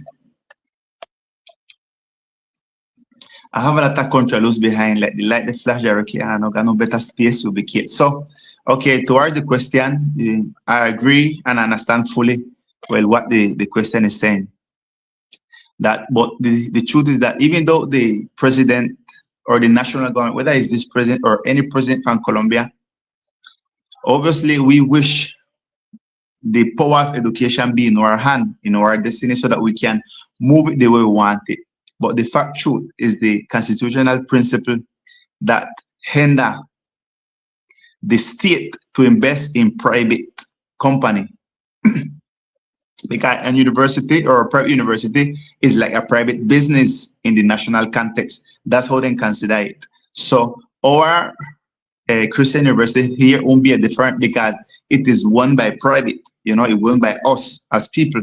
It has its personality jurídica, is not a public. So in order for the state can eventually invest on it, maybe the state would have to buy and then will keep, or mostly to our administration, whether to the Raizal Authority administration or to, well, us as people. But it would have to become public and the university would have to buy, just like how a national university belongs to the states, like how, Universidad de Pereira, en fin, in fact, any public university, the state finance, but the state have to own it because the principle, the law permit not the state not to invest in a private company. But obviously, it will be good for us to have the full control over our universities. I fully agree with that, and I wish it could happen in our constitutional law, but it don't permit us like to do such a thing. You understand me? But I wish it could be that way. Thank you, Shawad. Let's go with Joseph. Go ahead, Joseph.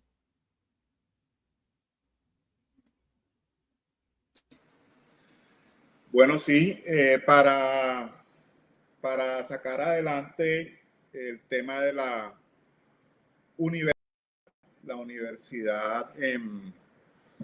de la Universidad Cristiana. Ahí sí, mira, lo que pasa es que para crear los pensum académicos, eso está regulado. La forma de crear los pensum académicos está excesivamente regulado e incluso las universidades públicas y privadas, por eso es que comparten un tipo de pensum. Lo que más se podría lograr nosotros, digamos, como territorio Raizal sería que se lograran incluir algunas materias que hablaran sobre nuestra historia, sobre nuestra cultura y que se dictaran en criol. Pero en sí tendría que ser como lo fue desde el principio, una iniciativa privada, que es una iniciativa que requiere muchos recursos, una inversión gigante, no solamente en infraestructura, sino digamos, en licencias. Y si es pública, pues como lo dije desde el principio, viene ya regulados los pensum académicos y todo esto, y ya eso viene regulado desde Bogotá. Tocaría entrar a revisar las leyes para tomar, digamos, la decisión correcta respecto a esto. Pero sin lugar a dudas es necesario tener espacios académicos para la población raizal. es absolutamente necesario. Thank you, Joseph. Christian, go ahead.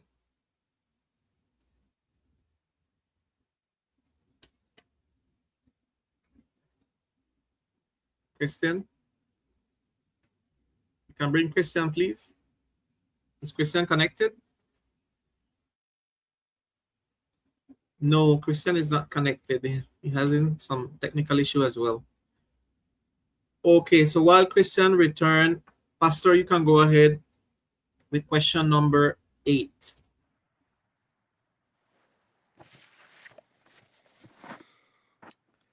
Okay. Question number 8.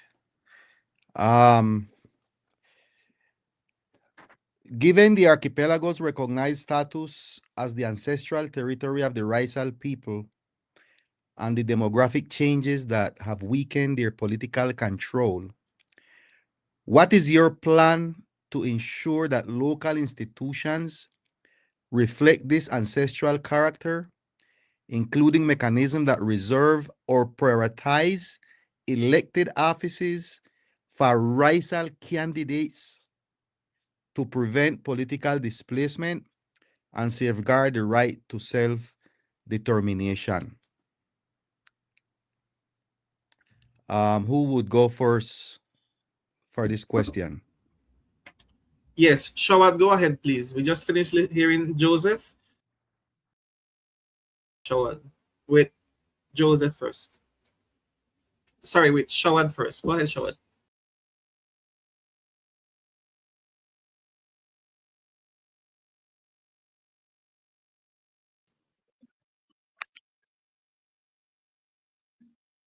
Okay.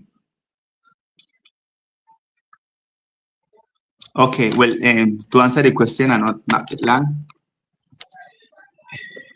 we have to do two things clear. First, we have to work fast and quick on our racial statute, because the racial statute will somehow wrap up every single thing that we talk about tonight or that we are talking about, which means that in the racial statute we can keep clear things about overpopulation, things about economic, and also things about politics, because the politics determine whether the economic, the economic, the culture, they determine everything, because it can affect positive or negative the social development of our land. So it's important for us also to develop our own local electoral system, because right now, for example, we are participating in what they call a circunscription national, which anybody from Colombia can participate, and we not have the circunscription especial, which is the one that ethnic people can participate about.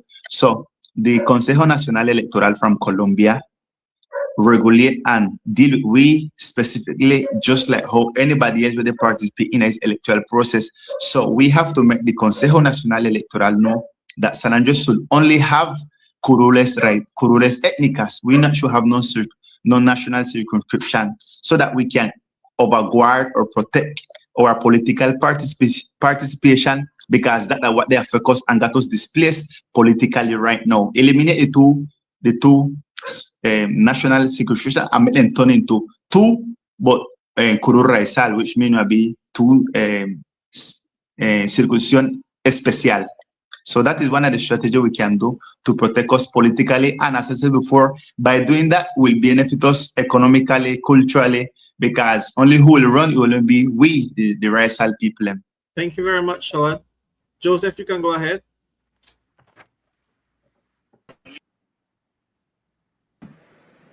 Bueno, listo. You understand the question? Yes. No estaba escuchando a mi amigo Showat, no, se me había ido el audio. Pero bueno, hay dos acciones concretas, y bueno, la primera es desde el Congreso hay que trabajarle a la curul Raizal, eso en primer lugar.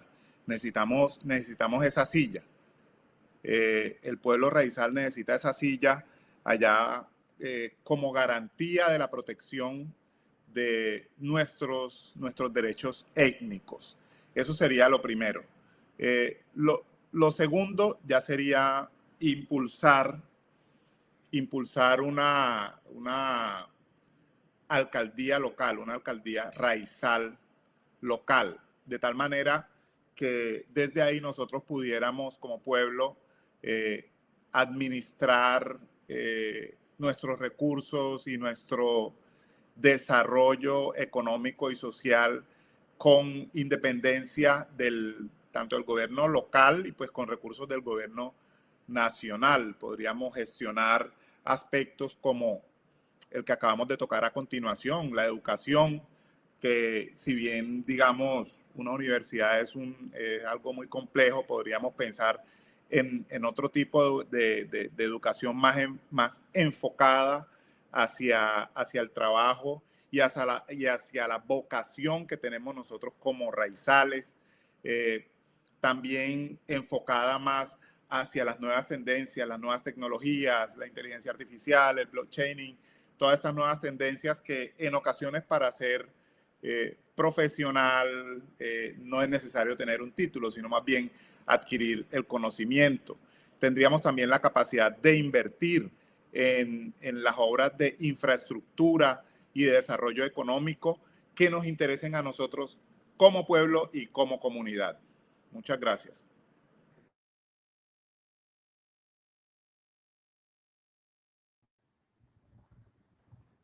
Very good. Anyone else is there? If not, you can go ahead with the question number 9. Yes, no one else is there, Pastor. So let's go with question number 9. Oh, Hillary is back. They're telling me that Hillary is back. Let's see. Hillary, go ahead, Hillary, with the question. You can repeat the question to her, Pastor. Yes. Hello, I just get back because sorry, my phone it was get discharged from me, so I just get back. Well, Hillary, you are on time to answer question number 8. This is a very important question. I don't know if you can read it. There it says, yeah, please. Given the archipelago's recognized status as the ancestral territory of the Raizal people and the demographic changes that have weakened their political control, what is your plan to ensure that local institutions reflect this ancestral character, including mechanisms that reserve or prioritize elected offices only for Raizal candidates to prevent political displacement and safeguard their right to self-determination? What would be my understand it or you action? are broke it down for you? Yes, understand you clear. Say what is the what would be my policies to guarantee say the political posts be held by Raizal people, right? Is that or is that? Yes, exactly. Because right now you all have to be competing with other people. Yes, it's clear. Well, Pastor, I went back to once I was participating in the discussion of the Raizal Statute one time. I remember that was one of the points that Dr. Hayes did touch. And one of the response from the Colombian government was that they couldn't do that because San Andres is not only home for Raizal, but you have non-Raizals also in here. So through that, they have done all the discussion through that point. But I definitely believe we need to take positions. We need to take action in that sense because every day we are least in our island.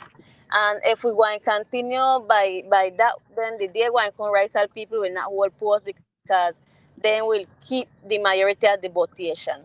No, I believe we have to develop a special law in that sense, obviously.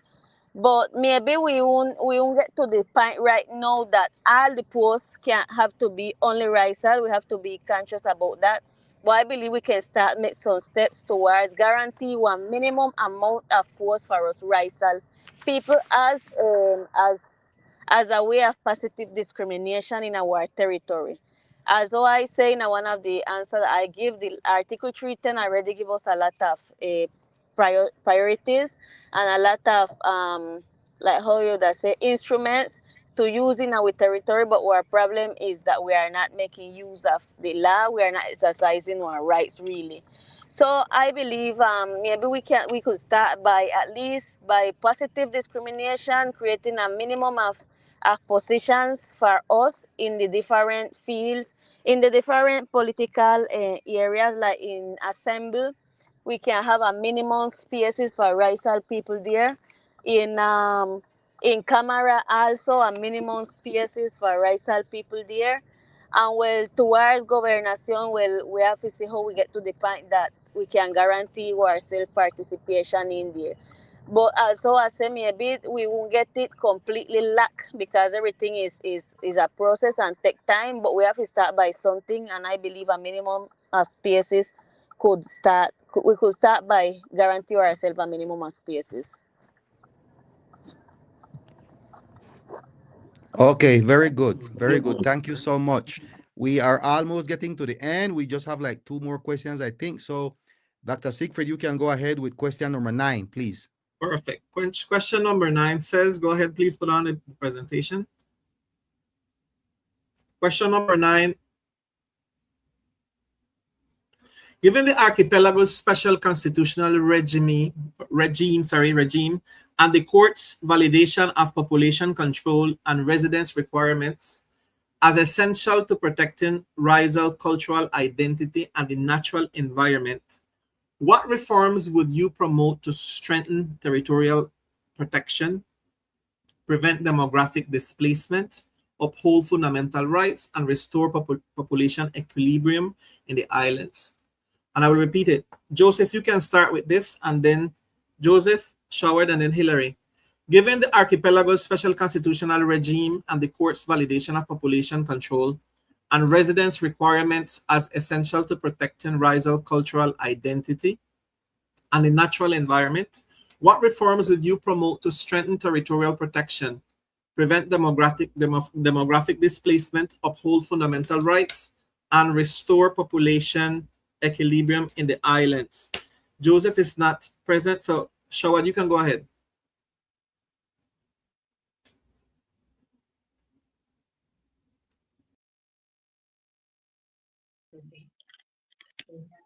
Okay, well, one of the most important things we're supposed to do here that we can guarantee our fundamental rights of people, and is that we have to give the migration office or the local migration office, because the Constitution in Article 310 said that it gives us the faculty or give us the power to create our own migration office or one fiscal office, etc., etc. So the idea is for us to make the OCRE, which is the direct name of the local office, got one autonomy. You know, it got its autonomy, economical autonomy, and administrative autonomy. Autonomía económica or autonomía presupuestal y autonomía administrativa. Thus, we can take our strong determination towards when people affect our territory environment. Because if we, as OCRE, no got the authority, and if we keep link up to the government, we want Africa is always, for example, right now, the OCRE is not independent. For example, Migración Colombia is independent from Gobernación, Fiscalía, Procuraduría, and the other entity. But the only entity that depends on Gobernación right now is the OCRE. So that have to change. And I feel like the way that we can guarantee and answer this question fully is that the OCRE to have his own autonomy, self-autonomy. And also, for example, the Junta Directiva and the OCRE, the board, no got autonomy because that full of umbrella entity got in Migración Colombia, they got in well, the Alcaldía, Gobernación. You need to have only the Raizal people form part of that Junta Directiva so that decision can take the right way.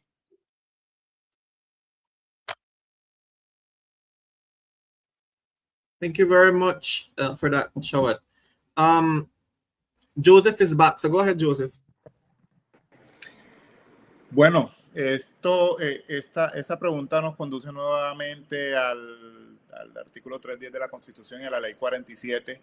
Y pues básicamente lo que se necesita es es que la OCRE tenga las herramientas legales para empezar a ejercer de forma contundente la función para la cual fue creada.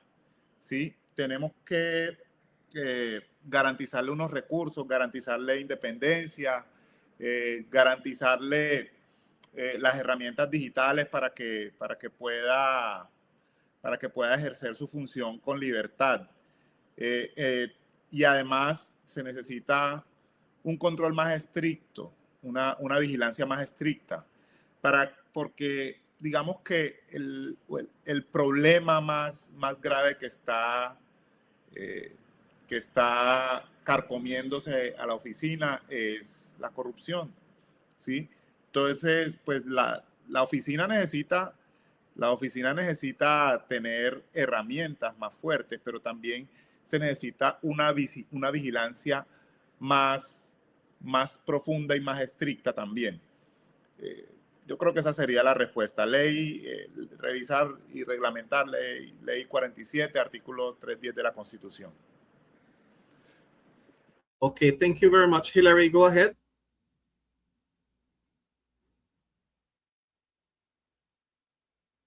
Is Hillary with us?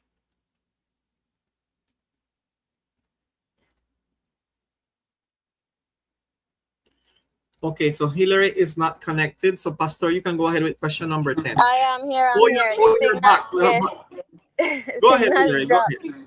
Okay, well, this question is really similar to the one before. No, politically, I believe we have to start by guarantee ourselves minimum spaces as a matter of positive discrimination, and then towards the equilibrium, the population equilibrium, and so far, I believe one of the first things we need to push, and Christian, when they talk about that this now too, was about the capacidad de carga. We definitely need to know how much of us really living at the island and how much can live in at the island.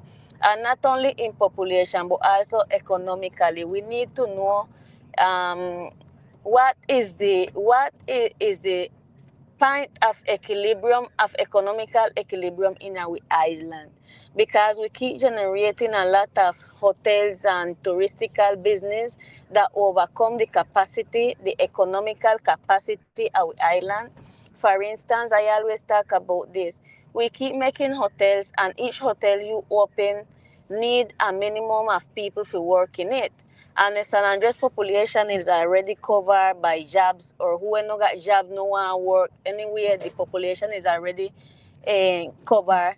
Where will you get more people to work in that hotel? You have to bring in people. So as long as we keep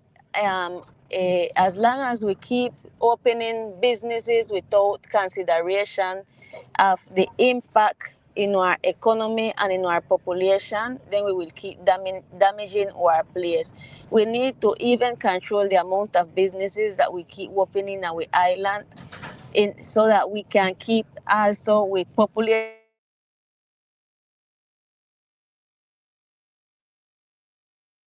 Hillary, you're having some technical issues. We cannot hear you. Okay, but anyway, the time is done. Yes, Pastor, you can go ahead with question number 10. Okay. So this is the final question for our candidates.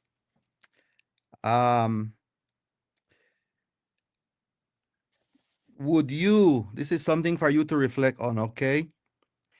And it's based on a lot of the different things that we have spoken about. But would you be willing to withdraw as a collective group to protest the sufficient inclusion of non-racial candidates in this election, and so it's right to self-determination?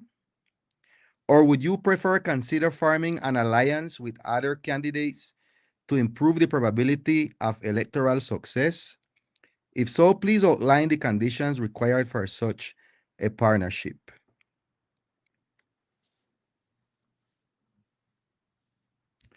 And if you all need, I can break down the question for you all if you don't understand it, but please go ahead. Who will be the first one? Shawad is in the order. Shawad, then Joseph, then Hillary. Go ahead, Shawad.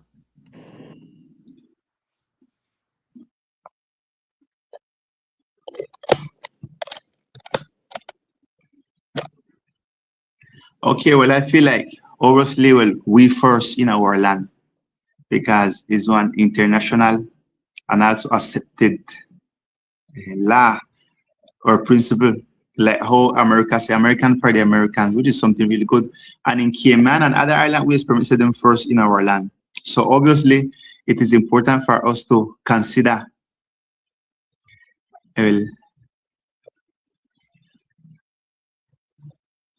to somehow fight first for us to have the first place in our land and also seek for our self-determination. And as we talked a while ago, I feel like in the Congress, fighting for our racial statute is for us to can self-determine ourselves.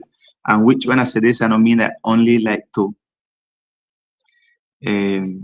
like only not in the common sense, like how the common way that we talk about it, like we call it emancipation, not only as emancipation, but also with the fact that we can decide not to do or decide to do, you know, what the free will without anybody consent or anybody opinion. So they're really important to have the racial statute done that we can not even have to make any alliance with anyone or any other candidate that is non-racial, because they must seek first like their benefit.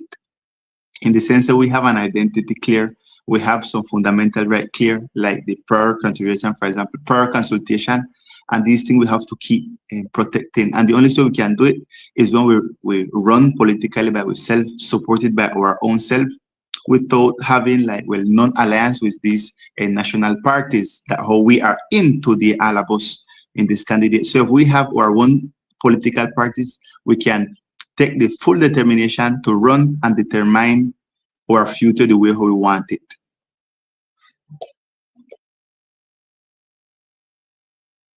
Thank you, Shawad. Let's go with Joseph now.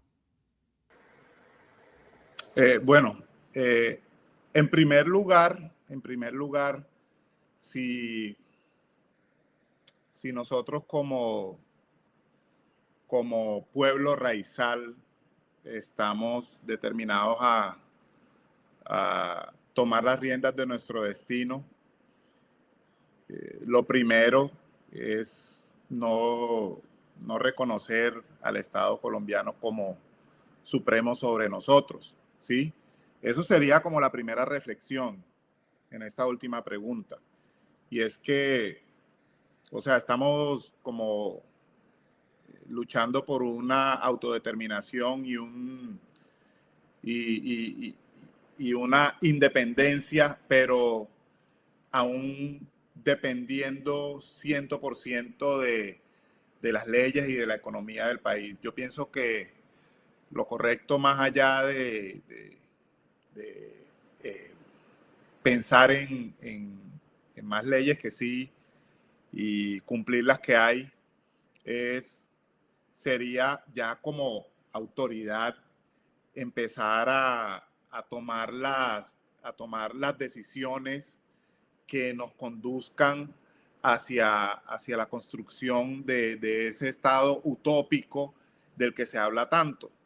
Pero para llegar ahí, pues hay que empezar a tomarse los espacios económicos, educativos, de poder a lo largo de todo el archipiélago, pero no solamente a través de la política, sino a través de la economía, ¿sí?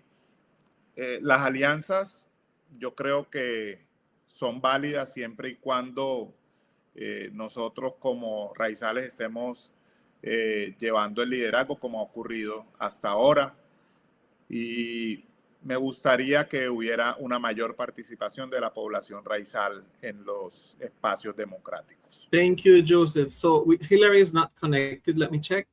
Hillary is not connected, so we arrive there to the end of the question. Let's go to the following slide. Before, Pastor, you give the conclusion and the closing and the prayer. Let's go to the following slide.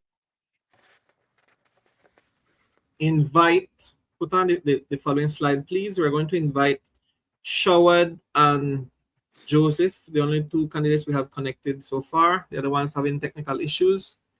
We're going to invite them. The following slide, please.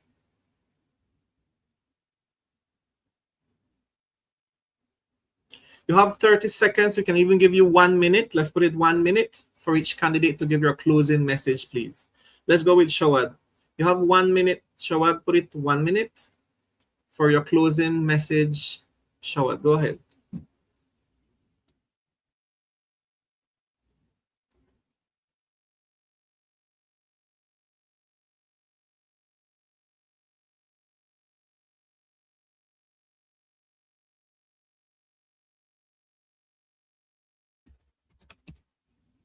Microphone, please. Mike, you're on mute.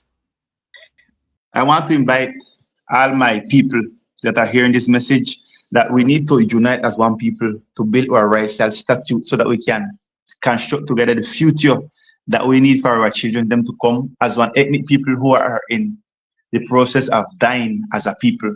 So we have to wake up and think, not as one racist way of being, but it's just as to keep existing as people so that we can keep shining and keep promoting our culture, our identity, who we really are, wonderful people. So God bless you all, and many thanks. Thank you, Shawad. Joseph, your final message, go ahead.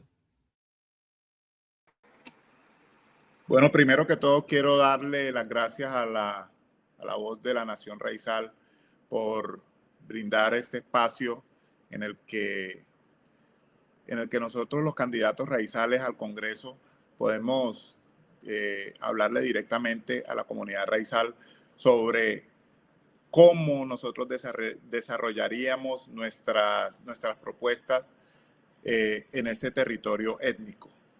Yo quiero invitar a la gente a que vote con inteligencia, mire que hay opciones, hay buenas opciones dentro de todas las líneas políticas, desde la izquierda hasta la derecha. Hay buenos candidatos raizales en todos los colores políticos. Y sí me gustaría que en el futuro, los que estamos aquí presentes, nos uniéramos en una sola voz en varios proyectos que nos sirven a nosotros como comunidad raizal. Thank you very much, Joseph. So we want to thank you all for all your participation, and we wish you all the best. Pastor, you have the closing and the prayer. Go ahead. So we want to express our sorrow that the other candidates didn't show up and honor their commitment, but we want to thank you. I know that Hillary got disconnected, to Shawad, Milet got disconnected, Christian also in Providence, and Joseph, who was here with us, for showing up with the willingness to listen, to share, and to learn together as a people. Your presence this evening shows a heart committed to growth and to the well-being of the Raizal community. And I just want to tell us that as we move forward, I want to encourage each of you to continue deepening your understanding of the critical issues that shape our future: overpopulation, violence, unsustainable development, and the urgent need to strengthen Raizal education. These are not distant concerns. They are realities that affect our survival as a people. We are facing cultural destruction, even cultural genocide, and the responsibility to respond with wisdom, courage, and sensitivity is more important today than ever. So may each of you carry this responsibility with humility and conviction, seeing clearly that what is at stake is nothing less than our preservation as a people and the future of the generation coming behind us.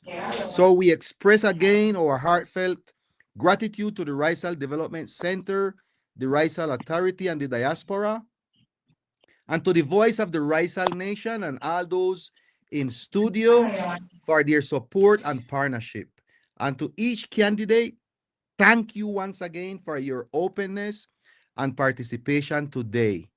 We pray that God bless you, guide you, and grant you clarity and strength in the days ahead, and especially in this upcoming election. May His will be done in your lives and in our islands. So God bless you. God bless us.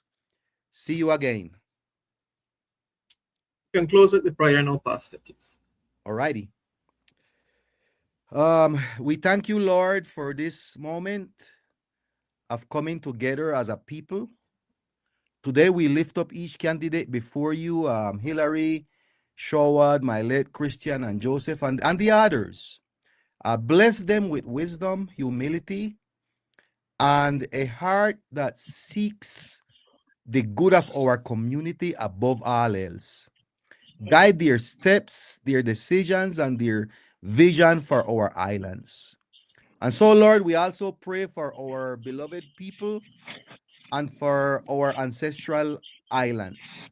Protect our heritage, God. Strengthen our unity and awaken in all of us a renewed commitment to justice and unity and peace. Heal the wounds of our islands, restore what has been broken, and empower us to safeguard the future of the generations yet to come. May your will be done among us. Cover these candidates and our community with your grace, and let your light shine upon our islands.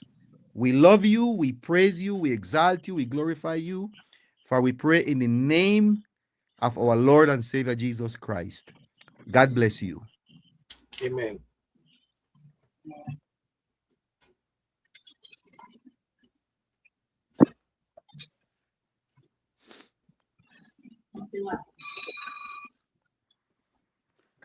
Thank you, everyone.